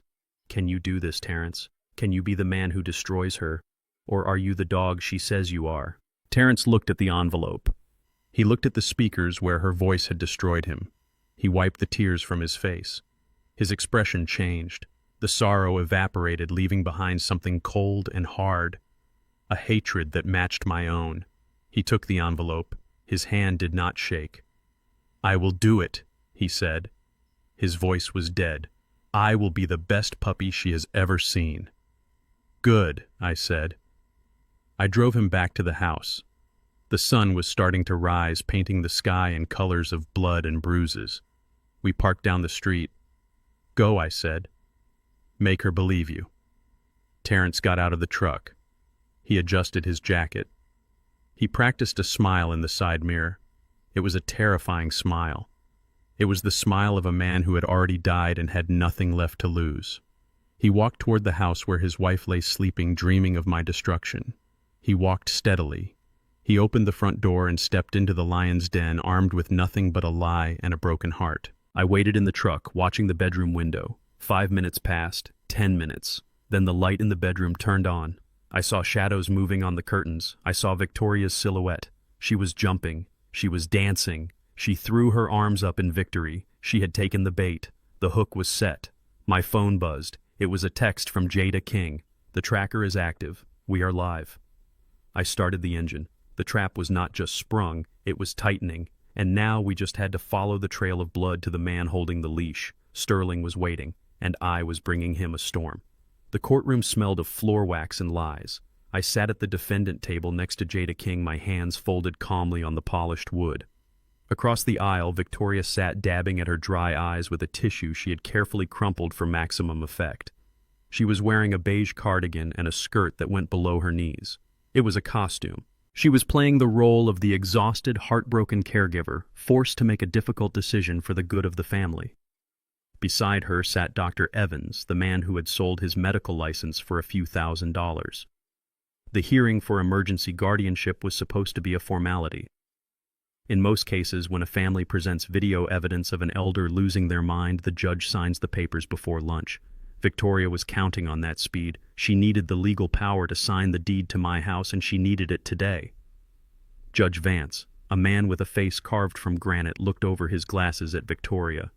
"Please state your case, Mrs. Freeman," he said, his voice bored. Victoria stood up. She walked to the witness stand as if she were carrying the weight of the world on her shoulders. "Your Honor," she began, her voice trembling perfectly, "it breaks my heart to be here. Augustus has been like a father to me. But over the last few months, his decline has been rapid and terrifying. He sees things that are not there. He becomes aggressive. He forgets who his own son is. She gestured to the large screen mounted on the wall. We have video evidence, Your Honor. We recorded it only because we wanted to show the doctors how bad it had gotten. It is painful to watch, but necessary. She nodded to her lawyer. The video played. There I was on the screen. The night of the dinner. I was on the floor screaming about rats. I was unbuckling my belt. I was dragging my leg. The audio was crisp. I heard myself yelling at Terrence, calling him Marcus. I heard myself sobbing for my mother. The courtroom was silent. I looked at the faces of the bailiff and the court reporter. They looked at me with pity. They saw a man whose mind had turned to mush. They saw a tragedy. I looked at Victoria. She was covering her mouth with her hand, feigning shock even though she was the one who had filmed it. She looked at me and for a second her mask slipped. She winked. A tiny, almost imperceptible wink. She thought she had already won. Dr. Evans took the stand next. He was a small man with sweaty hands. He adjusted his glasses and spoke with the arrogance of a man who believes his title protects him from scrutiny. Based on the video evidence and my review of Mr. Freeman's medical history, he said, using big words to hide small lies, "It is my professional opinion that he is suffering from rapid-onset vascular dementia, compounded by paranoid psychosis. He is a danger to himself and others. He requires 24-hour supervision in a secure facility. The family is making the only responsible choice." The judge nodded. He picked up his pen. He looked ready to sign. The narrative was perfect. The evidence was visual. The expert had spoken. "Mr. Freeman," the judge said, looking at me, "do you have anything to say before I rule?" I did not speak. I looked at Jada King. Jada stood up. She did not look like a lawyer who was about to lose. She looked like a shark that had just smelled blood in the water. She smoothed her suit jacket and picked up a single piece of paper from her briefcase. "Your Honor," she said, her voice cutting through the heavy air of the room, "we do not dispute the behavior seen in the video. Mr. Freeman was indeed hallucinating. He was indeed losing motor control. He was indeed experiencing psychosis." Victoria smiled. She nudged her lawyer. They thought Jada was conceding. However, Jada continued, her voice dropping an octave. "We dispute the cause. Dr. Evans claims it is dementia. We claim it is poisoning." The word hung in the air. Poisoning. Victoria stopped smiling. Dr. Evans shifted in his seat. The judge stopped writing. Poisoning, the judge repeated. "That is a serious accusation, counselor. Do you have proof?" Jada walked toward the witness stand. She did not look at the judge. She looked directly at Dr. Evans. "Dr. Evans," she asked, "are you familiar with the compound scopolamine, also known as hyoscine?" Dr. Evans blinked, sweat beading on his forehead. "I am. It is a medication used for motion sickness, but in high doses it can cause hallucinations. And are you aware," Jada interrupted, "that when mixed with certain antipsychotics, it creates a state of high suggestibility and severe cognitive dissonance, mimicking the exact symptoms of dementia?" "I suppose it is theoretically possible," Evans stammered. "But there is no evidence that Mr. Freeman consumed such a cocktail." Jada turned to the judge. "Your Honor, 3 days ago, Mrs. Victoria Freeman prepared a meal for my client, a chicken pot pie. My client, suspicious of the sudden generosity after weeks of hostility, preserved a sample of that meal. He also fed a small portion to a stray cat, which immediately suffered a seizure." Victoria stood up. "Objection," she screamed. "This is ridiculous. He is making this up. He is paranoid, remember? Sit down, Mrs. Freeman," the judge barked. He looked at Jada. "Continue." "We sent the sample to an independent toxicology lab," Jada said, handing the paper to the bailiff. "This is the report. The food contained lethal levels of scopolamine and haloperidol, enough to scramble the brain of an elephant, let alone a 70-year-old man." She turned back to Evans. "So, doctor, my question is this. Did you diagnose a man with dementia because he was sick, or did you diagnose him because you were paid to cover up an attempted poisoning?" Evans went pale. He looked at Victoria. He looked at the door. I made my diagnosis based on the information provided by the family." He stuttered.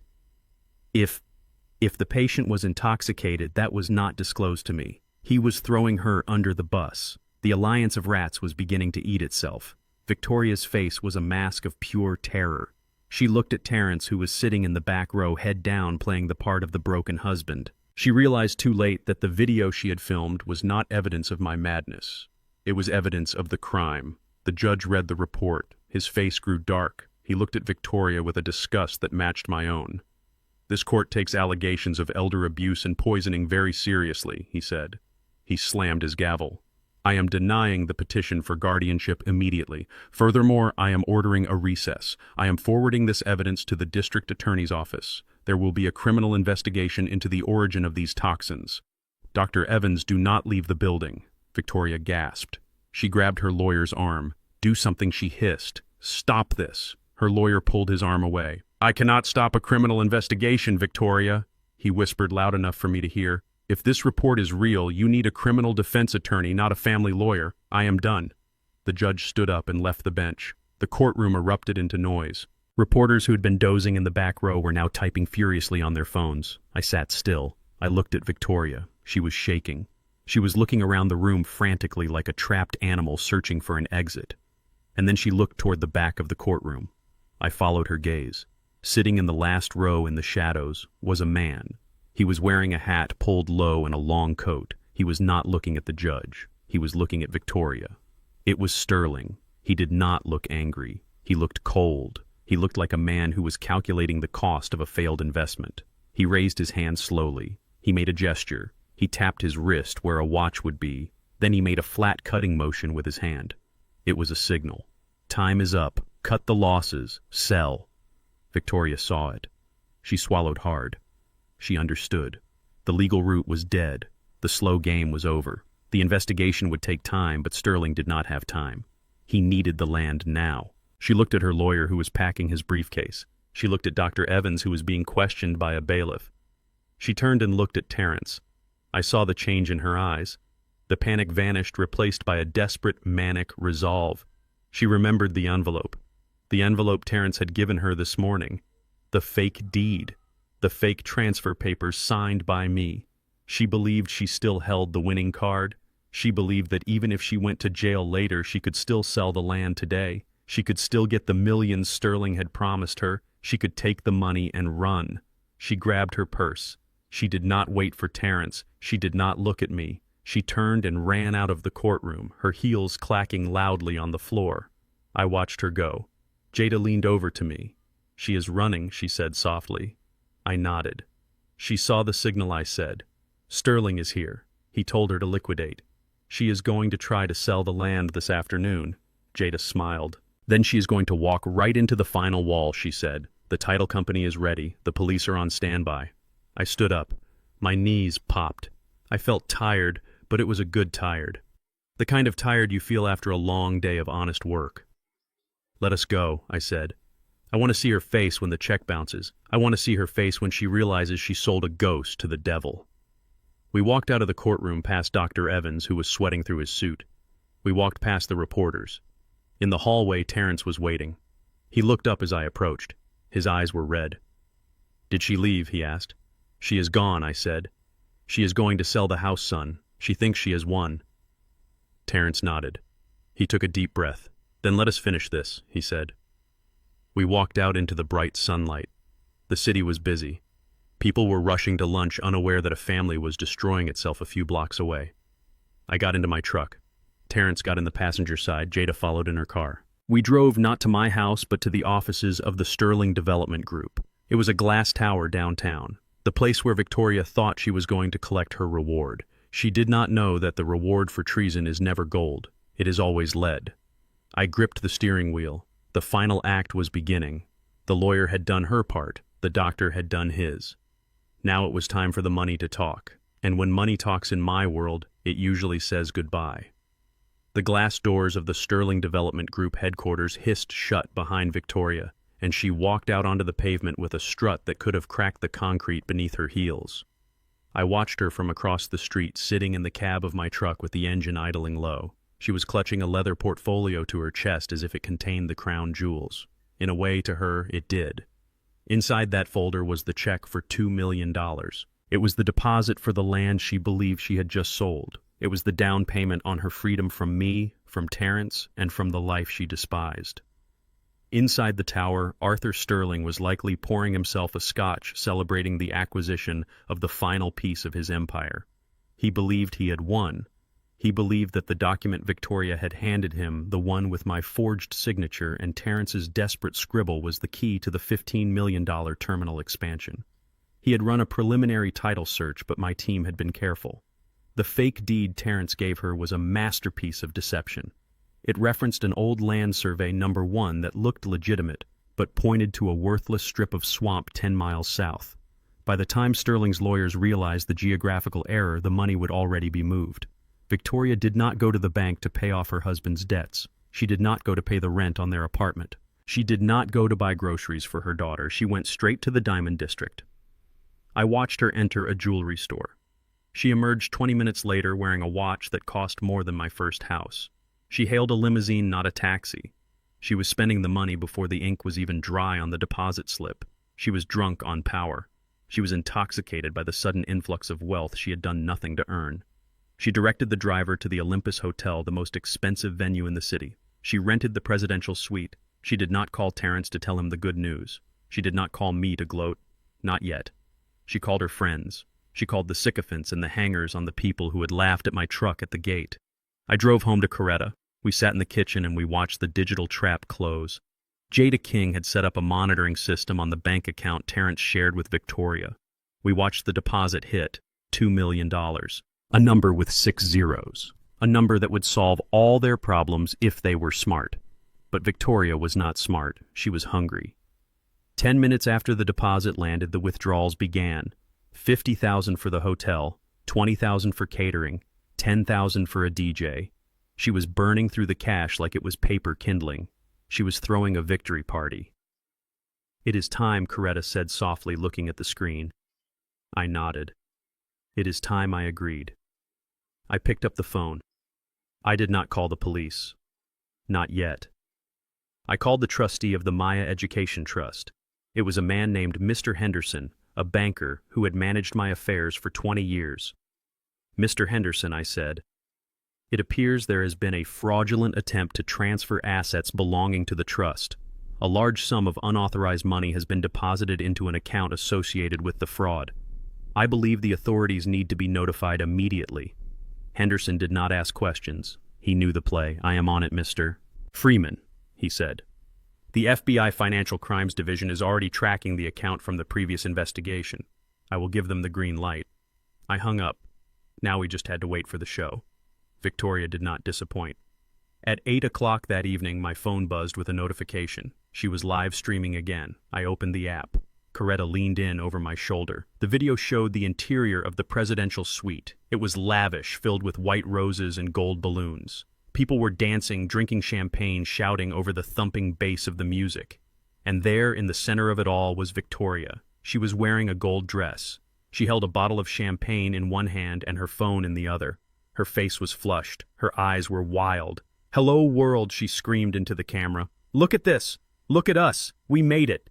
She spun the camera around, showing the party, showing the city lights below, showing the expensive watch on her wrist. "They said we were broke," she shouted.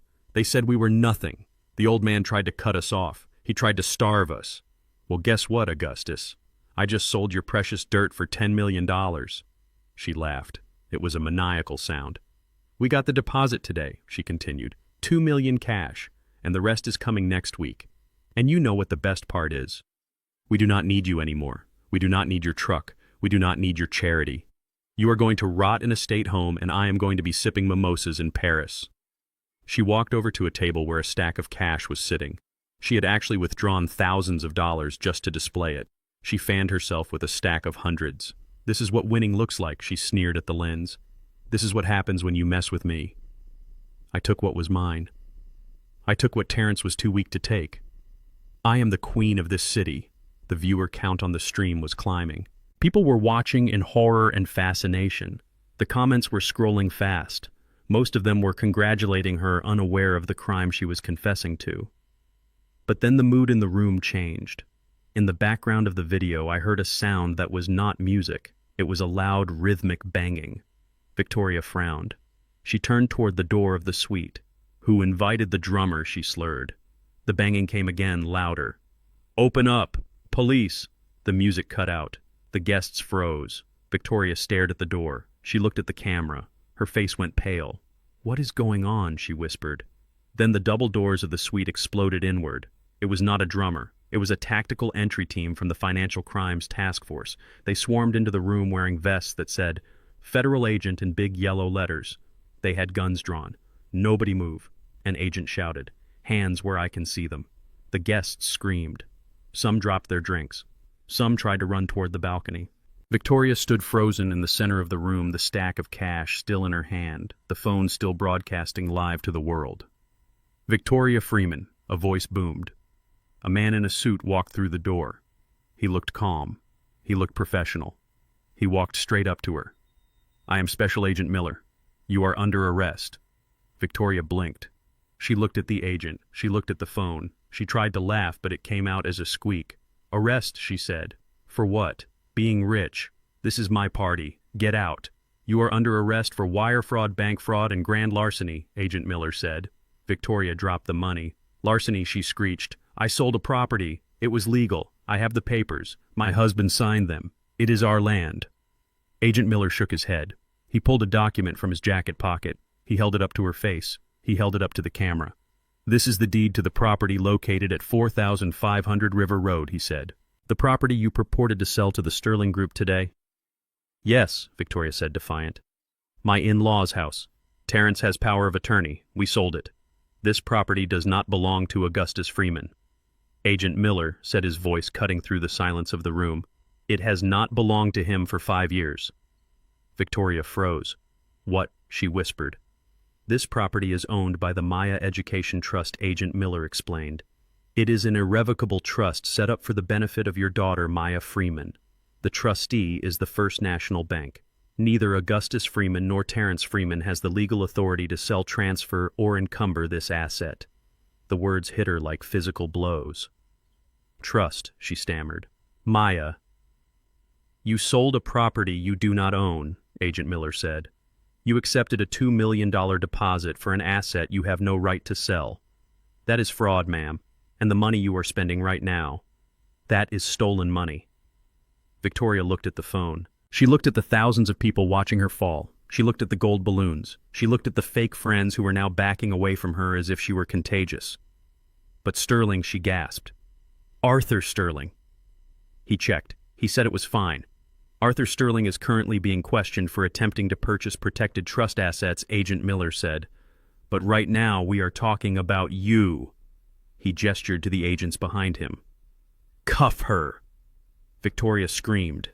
It was a high, piercing sound of pure denial. "No!" she yelled, kicking as the agents grabbed her arms. "No, this is a mistake. My husband signed it. Arrest him. It was his idea. He told me to do it." She was throwing Terrence under the bus, live on camera. She was blaming the man she had manipulated, the man she had called a dog. "We will be speaking with Mr. Freeman as well," Agent Miller said, tightening the handcuffs.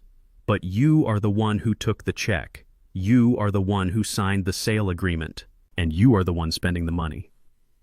They dragged her toward the door. She twisted her head, looking back at the phone, which was still propped up on a table, still streaming. "Augustus," she screamed, her face contorted with hate and fear. "Augustus, help me. Tell them it is my house. You owe me. You owe me." I watched from my kitchen. I took a sip of my tea. "I owe you nothing." "Victoria," I said to the screen.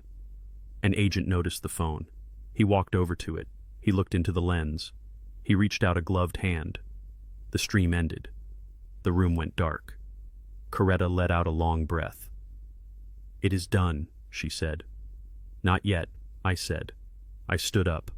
I walked to the window. I looked out at the dark street. "Sterling lost $2 million tonight," I said. "He thinks I tricked him. He thinks I stole his money. He is not going to call his lawyers, Coretta. He is going to call his cleaners." Coretta looked at me alarmed. "What do we do?" she asked. "We wait," I said. "Victoria is in jail. Terrence is in the hospital of his own misery. But Sterling is out there, and a man like that does not accept defeat. He escalates." I went to the closet in the hallway. I reached up to the top shelf. I pulled down a heavy metal box. I opened it. Inside lay the tools of my past life, a set of heavy brass knuckles, a burner phone, and a list of names. Names of men who worked the docks, men who owed me favors, men who hated Arthur Sterling as much as I did. "He is going to come for us," I said, closing the box. "He is going to try to take what he thinks is his." "Let him come," Coretta said, her voice hard. I smiled. It was a grim smile. "Oh, he is coming," I said. "But he is forgetting one thing. He is coming to a house built on $15 million of concrete and steel. And he is coming for a man who learned to fight before he learned to walk." The party was over. The hangover was just beginning. And Arthur Sterling was about to find out that the only thing more dangerous than a man with nothing to lose is a man with everything to protect. The night did not end with the arrest. It merely shifted venues. Victoria managed to post bail 3 hours after being booked. She used the last of the cash she had hidden in a safe deposit box, cash she had skimmed from my accounts over the months. She did not go to her parents. She did not go to the hospital to see the husband she had thrown to the wolves. She went to the only person she thought could save her. She went to Arthur Sterling. She took a taxi to the industrial district to a private hangar Sterling owned near the old airfield. She thought she was going to a partner. She thought they were going to brainstorm a legal defense. She thought her beauty and her willingness to betray her family still held value. She was wrong. I know this because Sterling wanted me to know. He wanted me to see the consequences of defying him. He had security cameras in the hangar, and he sent me the footage later as a warning. The video was grainy and black and white. It showed Victoria walking into the hangar. Her gold dress was torn. Her makeup was smeared. She looked like a broken doll. Sterling was standing by a desk looking at a tablet. 2 of his bodyguards stood in the shadows. "Arthur," she cried, running toward him. "You have to help me." "They froze the accounts. They took the money back. You have to fix this." Sterling did not look up. He kept scrolling on the tablet. "The money is gone, Victoria," he said. His voice was calm, devoid of emotion. $2 million, returned to the trust. And the land deal. Void. "But we can fight it," she pleaded, grabbing his arm. "We can sue. My husband signed the papers. It is legal." Sterling looked at her then. He looked at her hand on his expensive suit. He peeled her fingers off one by one. "You sold me a swamp, Victoria," he said. "My surveyors just came back. The deed you gave me references a parcel of land 10 miles south of the terminal. It is underwater. You sold me mud." Victoria froze. She stepped back, shaking her head. "No," she whispered. "That is impossible. Terrence gave me the envelope. Augustus gave it to him." Sterling laughed. It was a dry, humorless sound. "The old man played you," he said. "He played us both. He baited the trap and you walked right into it. You are useless to me now." Victoria began to cry. She tried to use the only weapon she had left. She tried to seduce him. She moved closer, touching her hair, trying to look alluring through the wreckage of her night. "Arthur, please," she said. "We are partners. We are close. I can still help you. I know his secrets." Sterling slapped her. It was not a slap of passion. It was a backhand of dismissal. It knocked her to the concrete floor. She slid across the oil-stained ground. She looked up at him, blood trickling from her lip. "You are nothing," Sterling spat. "You are a liability. You led the feds right to my door. You cost me money, and now you are going to pay for it." He nodded to his bodyguards. "Teach her a lesson," he said, "and then throw her out." The video cut to black. I sat in my kitchen staring at the blank screen of my phone. I felt no satisfaction. I felt no joy. Victoria was a monster, but she was the mother of my grandchild. And seeing her beaten by a man like Sterling was a reminder that I was not dealing with a white-collar criminal. I was dealing with a butcher. An hour later, my phone rang. The number was blocked. I knew who it was. I put the phone on speaker. Coretta stood next to me, her hand on my shoulder. "Hello, Arthur," I said. "Hello," Augustus Sterling replied. His voice was smooth, cultured, and deadly. "I assume you saw the video. Your daughter-in-law has a glass jaw." "She is not my daughter-in-law," I said. "Not anymore." "Fair enough," Sterling said. "She was a bad investment. But you and I, Augustus, we have unfinished business. You embarrassed me tonight. You stole $2 million from me. You made me look like a fool in front of my investors.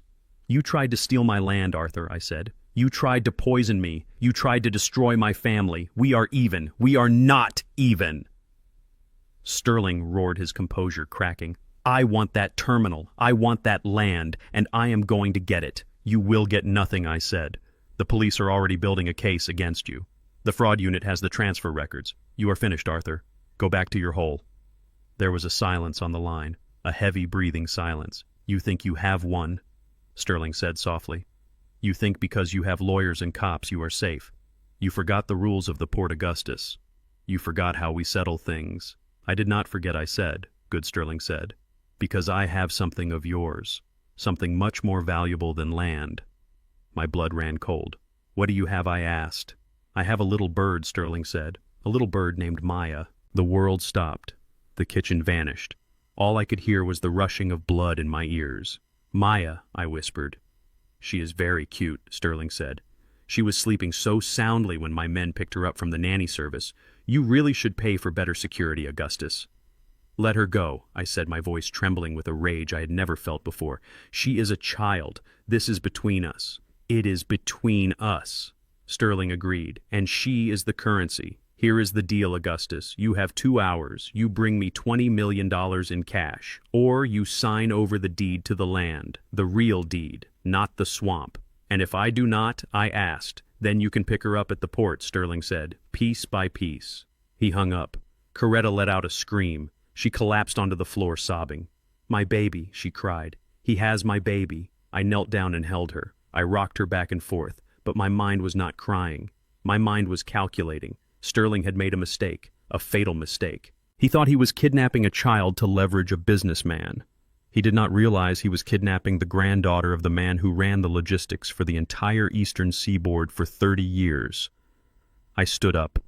I helped Coretta to a chair. Call the police, she said, wiping her eyes. Call Agent Miller. No, I said. Agent Miller is a good man, but he follows the law. He will set up a perimeter. He will call in negotiators. He will wait. And while he waits, Sterling might panic. Sterling might hurt her. I walked to the hallway closet. I pulled down the metal box. I took out the burner phone. We are not calling the police, Coretta, I said. We are calling the family. Not the blood family. The other family. The family of Sweat and Diesel. The family of the road. I dialed a number I had not called in 10 years. It rang twice. Yeah. A deep voice answered. Big Mike, I said. It is Augustus. There was a pause. Then the voice warmed up. Boss. It has been a long time. I heard you were retired. I was, I said. But a man named Arthur Sterling just took my granddaughter. The silence on the other line was different this time. It was the silence of a man picking up a hammer. Sterling, Big Mike said. I thought we ran him out of town in the 90s. He is back, I said. He is at the old shipyard. He wants money. He wants land. What do you need? Boss Big Mike asked. I need noise, I said. I need iron. I need every driver within 100 miles. I want to shut down the city. I want to surround him. I want him to know that he did not just touch a nerve. He touched the third rail. Say no more, Big Mike said. I will hit the radio. Give us 20 minutes. I hung up. I put the brass knuckles in my pocket. I put on my old leather jacket. It smelled of oil and memories. I walked out to my truck. Coretta followed me. I am coming with you, she said. No, I said. You stay here. In case he calls. In case she comes home. Coretta grabbed my lapel. She looked me in the eyes. Bring her back, Augustus. Bring her back or do not come back at all. I kissed her forehead. I will bring her back, I promised. I climbed into the truck. I started the engine. It roared to life, a familiar, comforting sound. I pulled out of the driveway and headed toward the highway. As I drove, I turned on the CB radio. It had been silent for years, but now it was alive.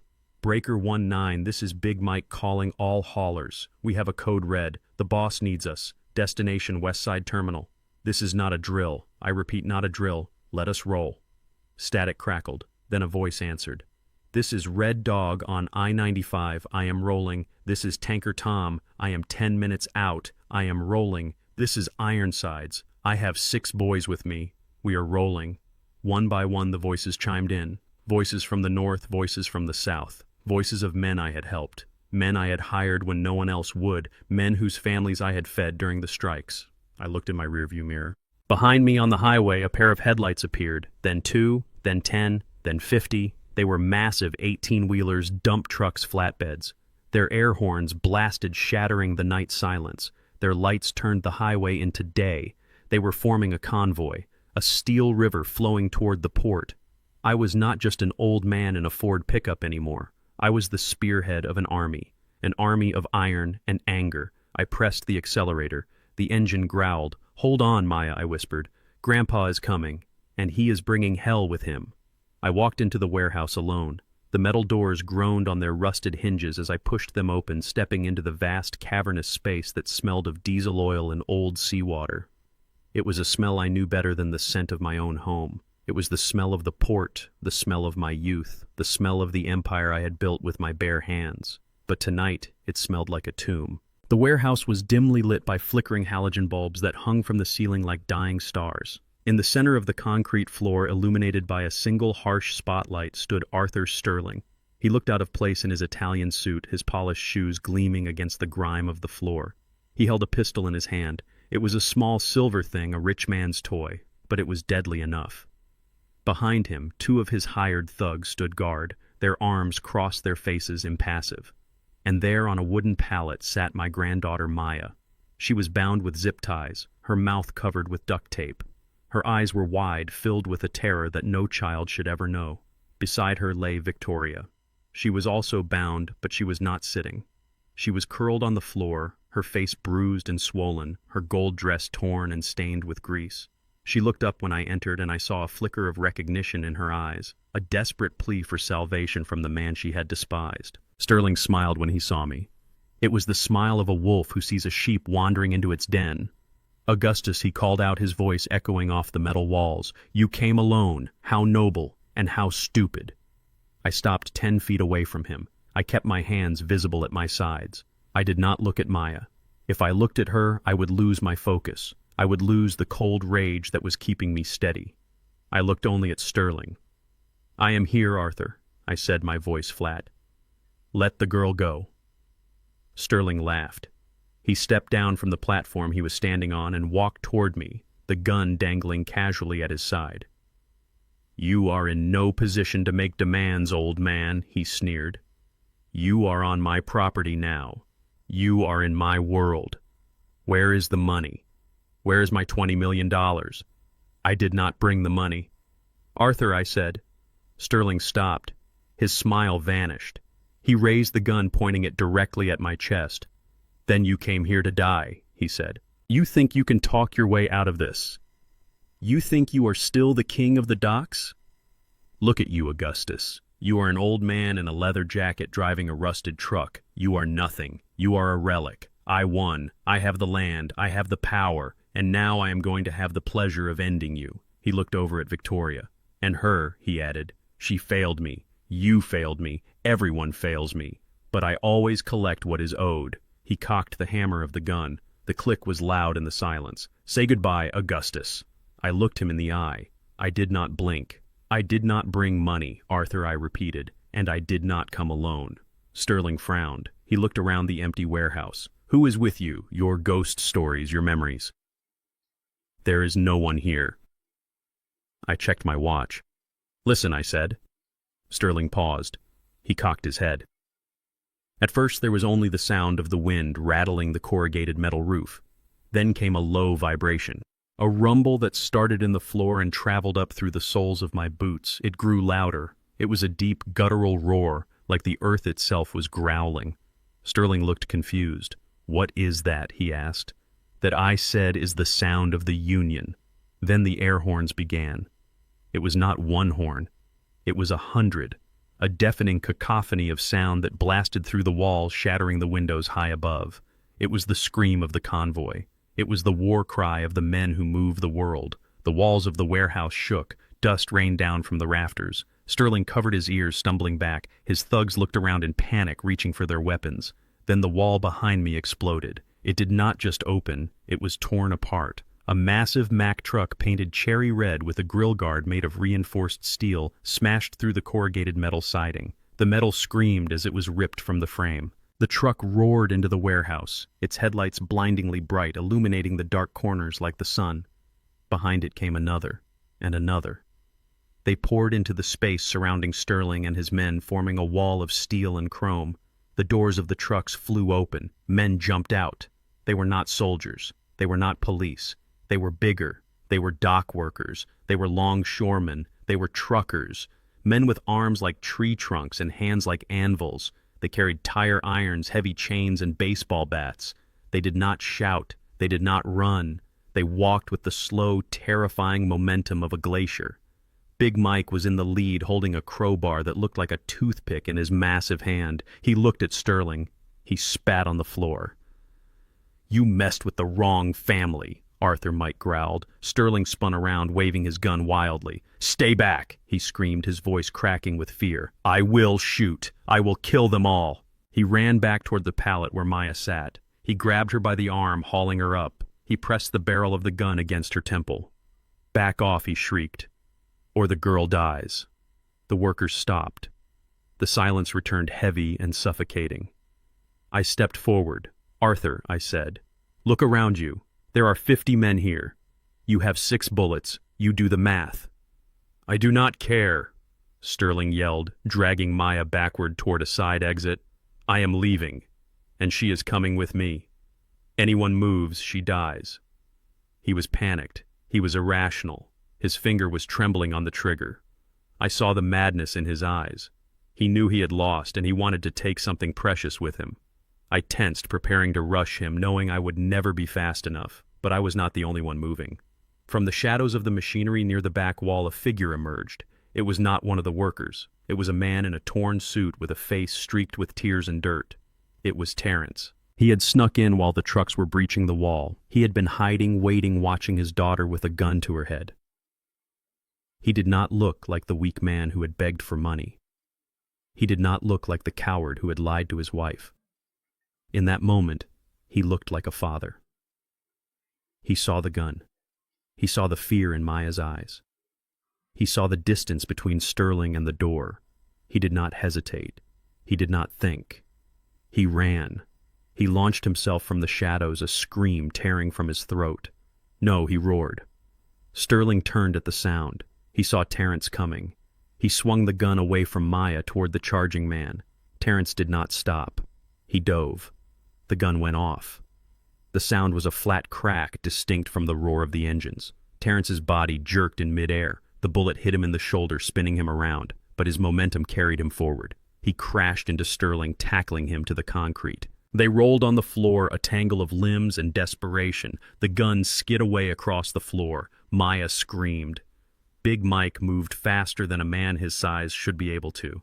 He reached the pile. He reached down and grabbed Sterling by the collar of his expensive suit. He lifted him into the air with one hand. Sterling flailed, kicking and punching, but Mike just shook him like a rag doll. Then Mike pulled back his other fist and delivered a single blow to Sterling's jaw. There was a sickening crunch. Sterling went limp, his eyes rolling back in his head. Mike dropped him on the floor.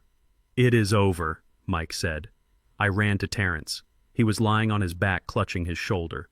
Blood was seeping through his fingers, dark and thick, pooling on the concrete. His face was pale, his breathing shallow. "Terrence!" I shouted, falling to my knees beside him. "Son!" He looked up at me. His eyes were unfocused, but he smiled, a weak, bloody smile. Did I do it, Dad?" he whispered. "Is she safe?" I looked over at Maya. One of the truckers had cut her bonds. She was running toward us, crying. "She is safe, son," I said, pressing my hand over his wound to stanch the bleeding. "You saved her. You did it." Terrence closed his eyes. "I am not a dog," he whispered. "No, son," I said, tears streaming down my face. "You are a lion." The warehouse was filled with the sound of men moving, but I heard nothing but my son's ragged breathing. The paramedics were coming. Big Mike had called them on the radio, but every second felt like an hour. I looked up. Sterling was unconscious, a broken heap on the floor. His thugs had been subdued by the workers tied up with their own zip ties. And in the corner sat Victoria. No one had touched her. No one had untied her. She sat there watching the scene unfold with eyes wide with horror. She looked at Terrence lying in a pool of blood. She looked at me holding him. She looked at the army of men standing guard. I stood up. My hands were covered in my son's blood. I walked over to her. She shrank back against the pallet, trembling violently. "Augustus," she whimpered, I did not know he would do that. I did not know he had a gun. Please." I looked down at her. I looked at the woman who had called us unimportant, the woman who had sold a fake deed, the woman who had brought this violence into our lives. I did not feel anger anymore. I felt nothing. She was not a monster. She was just a small, greedy thing that had tried to eat at the table of giants and had been crushed by the silverware. I reached down and pulled the duct tape off her mouth. She gasped for air. "Look at him," I said, pointing at Terrence. "Look at what you did." I did not pull the trigger," she sobbed. "No," I said. "You just loaded the gun. You just led the wolf to the door." I leaned in close, my face inches from hers. "You wanted a world of money, Victoria," I whispered. "You wanted a world of power. You wanted to play the game of kings." I gestured to the bloody floor, to the unconscious Sterling, to the rough men holding iron bars. "Well, here it is," I said. "This is the world you wanted to enter. This is what it costs. It costs blood. It costs family. It costs your soul." She looked at me, her eyes pleading. "Help me," she begged. "Untie me. Let me go. I will disappear. I promise." I stood up. I wiped my hands on my jacket. "I cannot help you, Victoria," I said. "You are already dead. You died the moment you touched my granddaughter." I turned my back on her. "Watch her," I said to Big Mike. "Do not let her leave. The police can have her." I walked back to my son. I took his hand. I held it until the sirens wailed in the distance, until the blue lights flashed against the walls, until the paramedics rushed in to take him away. The confrontation was over. The violence had ended, but the silence that followed was heavier than any noise. It was the silence of a debt paid in full. The hospital room was quiet except for the rhythmic beeping of the monitors and the hiss of the oxygen tank. I sat in a plastic chair in the corner, watching my son sleep. Terrence looked small in the hospital bed. His shoulder was wrapped in thick bandages, and his leg was elevated in a cast that went from his toes to his hip. The doctors had spent 12 hours in surgery piecing him back together. They had saved his arm, but the damage to his leg was permanent. The bullet had shattered the femur and severed the nerves. He would walk again, but he would never run. He would carry a limp for the rest of his life, a constant physical reminder of the night he finally stood up. When he woke up, his eyes were cloudy with morphine. He looked around the room, panicked, until he saw me. He tried to sit up, but the pain slammed him back down. "Dad," he rasped. "Maya." "She is safe," I said, standing up and pouring him a cup of water with a straw. "She is with your mother. She is asking for you." Terrence closed his eyes and let out a long breath. A tear leaked out and ran into his ear. "And Victoria?" he asked. "She is in jail," I said, "where she belongs." Terrence nodded slowly. He did not ask to see her. He did not ask if she was okay. The spell was broken. The bullet that hit him had killed the infatuation. 2 days later, a lawyer arrived. It was not Jada King. It was a public defender assigned to Victoria. He looked tired and apologetic. He stood at the foot of Terrence's bed holding a clipboard. "Mr. Freeman," the lawyer said, "my client is requesting a visitation. She says she needs to explain. She says she was coerced. She wants to see her husband." I stood up, ready to throw the man out, but Terrence spoke first. His voice was weak, but the steel I had seen at the warehouse was still there. "I do not have a wife," he said, staring at the ceiling. "My wife died the moment she sold my daughter to a monster. The woman in that cell is a stranger. Tell her I said to rot." The lawyer nodded and left. Terrence looked at me. "I am sorry, Dad," he whispered, "for the leg, for the mess, for everything." I put my hand on his good shoulder. "Do not apologize for the leg, son," I said. "That limp is a medal of honor. It proves you fought. It proves you are a Freeman. We can buy new houses. We can make more money. But we cannot buy courage. And you found yours." He managed a weak smile. It was the first real smile I had seen on his face in years. Recovery was slow. The police took his statement in the hospital room. He told them everything. He admitted to the fraud with the deed. He admitted to the lies. But because he had saved Maya, and because I refused to press charges against him, the district attorney agreed to a plea deal. Probation and community service. He would have a record, but he would be free. Victoria was not so lucky. The charges against her were piling up like snow in a blizzard. kidnapping, grand larceny, conspiracy to commit murder. The feds had her cold on the wire fraud. The state had her on the kidnapping. She was looking at 20 years minimum. But Victoria was a survivor, or at least she thought she was. She was a rat who would chew through her own leg to escape a trap. And she had one last card to play, or so she thought. A week after Terrence was discharged and moved back into his old room in my house, a letter arrived. It was sent from the county jail. The envelope was cheap government issue paper. The handwriting was shaky but unmistakable. It was addressed to Terrence. We sat at the kitchen table. Coretta made coffee. Terrence stared at the envelope for a long time. He did not want to open it. "Burn it," he said. "Open it," I said.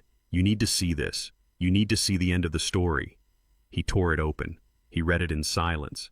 His face went pale, then red. He handed the letter to me. "My dearest Terrence," the letter began. "I know you are angry. I know things look bad. But you have to listen to me. I did it for us. I did it for our future. I was scared. Sterling threatened me. I had no choice. But there is something you do not know. Something wonderful. I am pregnant, Terrence. I took a test in the infirmary this morning. We are going to have a baby. A son. You cannot let your son be born in prison. You cannot let the state take him away. Please, Terrence, drop the charges. Tell your father to pay the bail. We can start over. Just the three of us. I love you. Your Victoria." I put the letter down. The audacity was breathtaking. She was using an unborn child as a shield. She was trying to manipulate the man she had called a dog by promising him a puppy. Terrence looked at me. His eyes were wide with a mix of horror and doubt. "Is it possible?" he asked. "Could she be pregnant?" "It is possible," I said. "She is a young woman." He put his head in his hands. "If it is mine, Dad, if that is my child in there, I cannot leave him. I cannot let him grow up in the system like you found me. I have to help her." The guilt was eating him. He was a good man, a man who would sacrifice himself for a child. Victoria knew that. She was banking on it. I stood up. I walked to the safe in my office. I spun the dial. I reached past the deeds and the cash to a thin manila folder at the very back. It was a file I had hoped never to open. A file that contained a tragedy from 5 years ago. I walked back to the kitchen.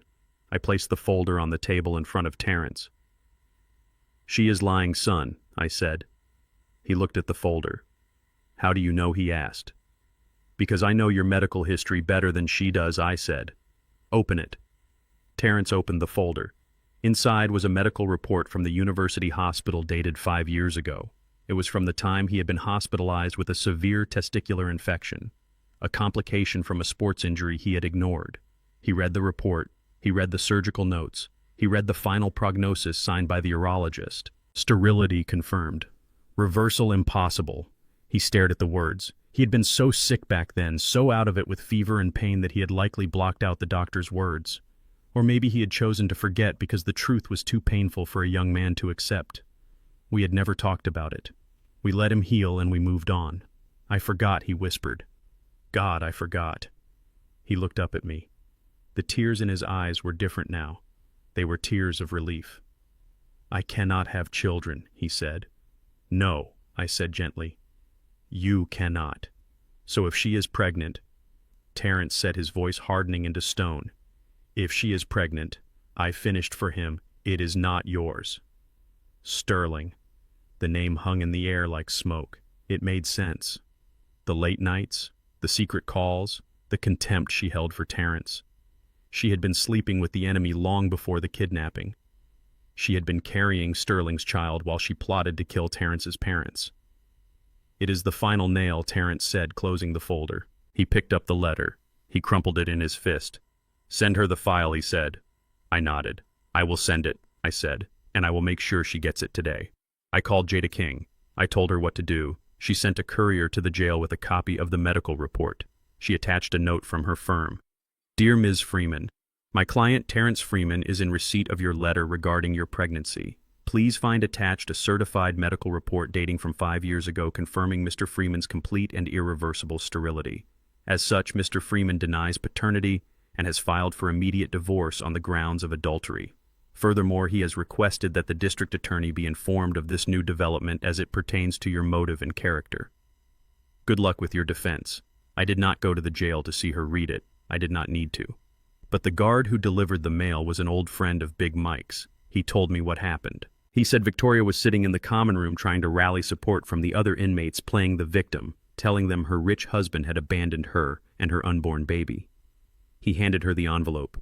She tore it open eagerly, thinking it was a check or a letter of forgiveness. She read the note.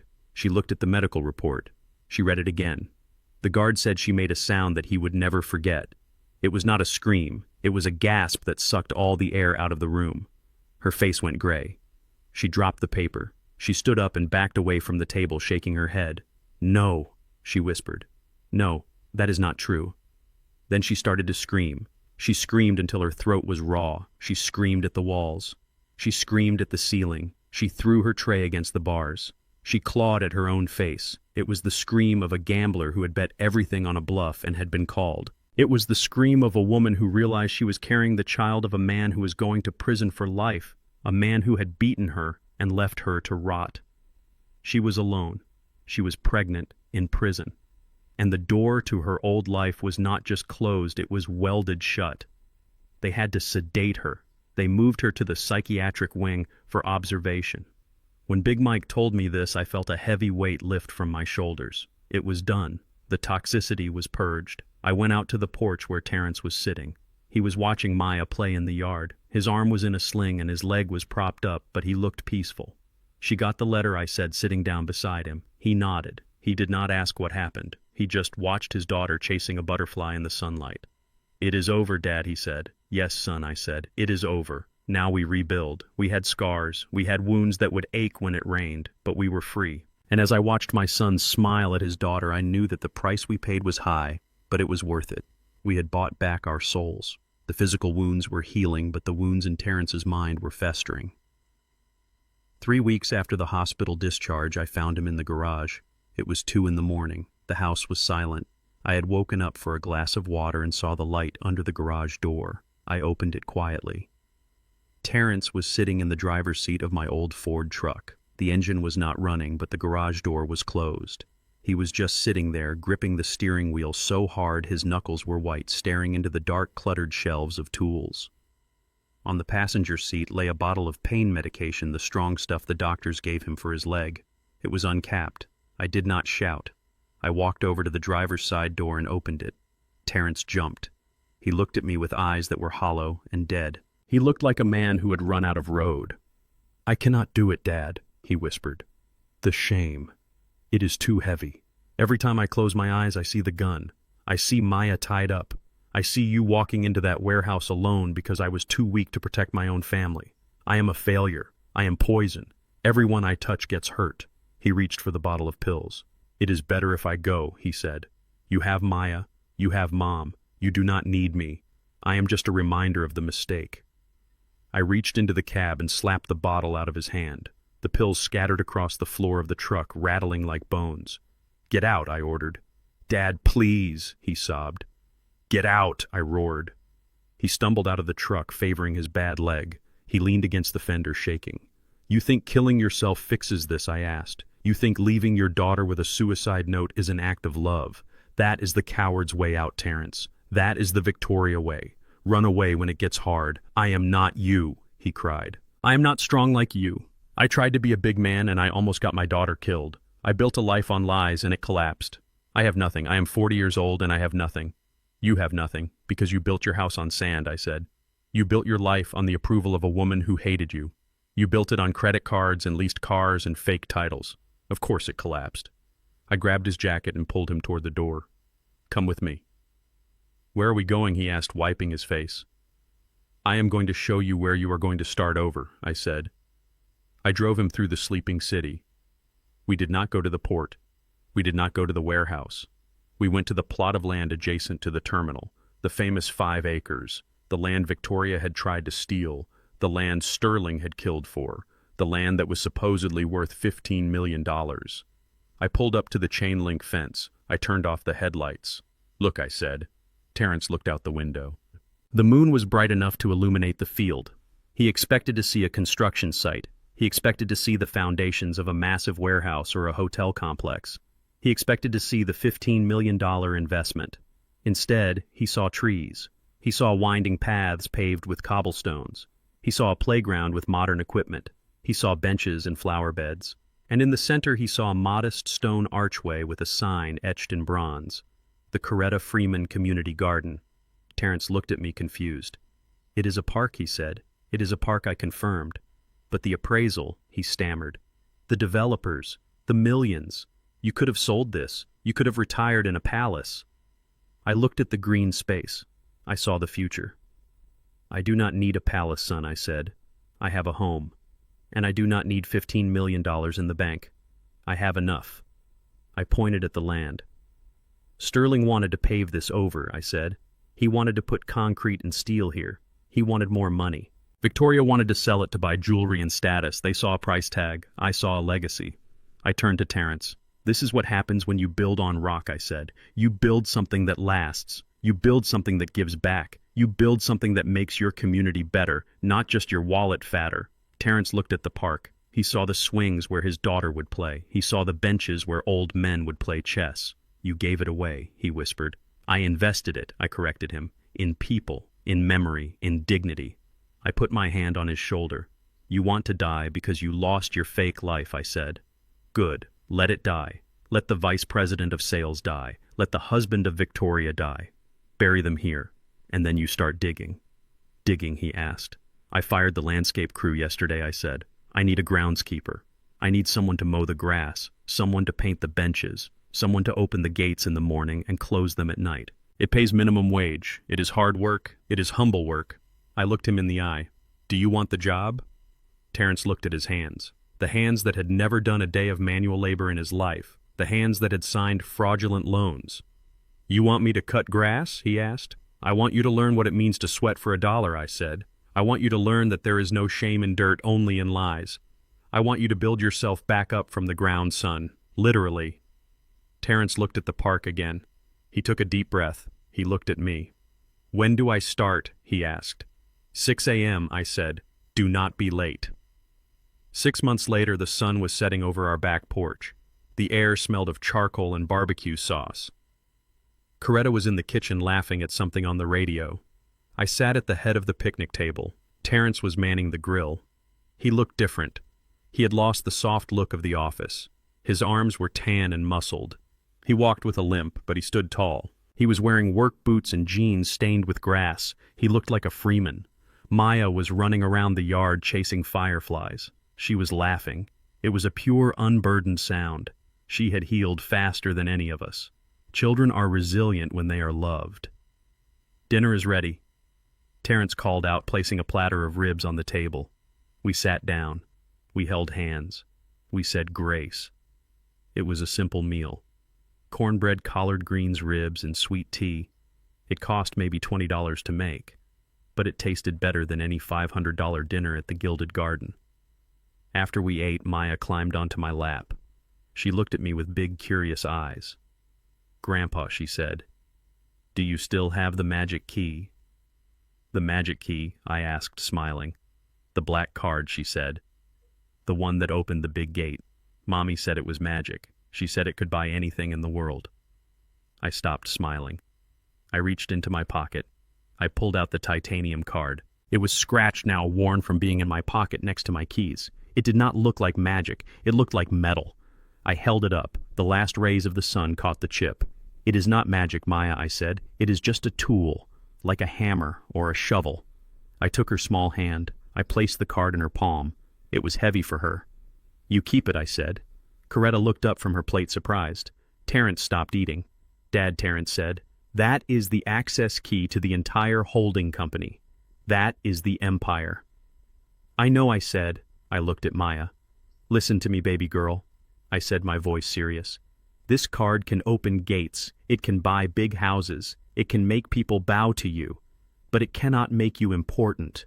Maya frowned, looking at the black metal. "Why not?" she asked. "Because you are important. Because you are, Maya," I said. "You are important because you are kind, because you are smart, because you are loved. This card is just metal. If you lose it, you are still Maya. If you have it, you are still Maya. Do not ever let a piece of metal tell you who you are, and do not ever let anyone treat you like you are nothing just because you do not have one. I closed her fingers over the card. Keep it safe, I said. Use it when you are older. Use it to build parks. Use it to help people.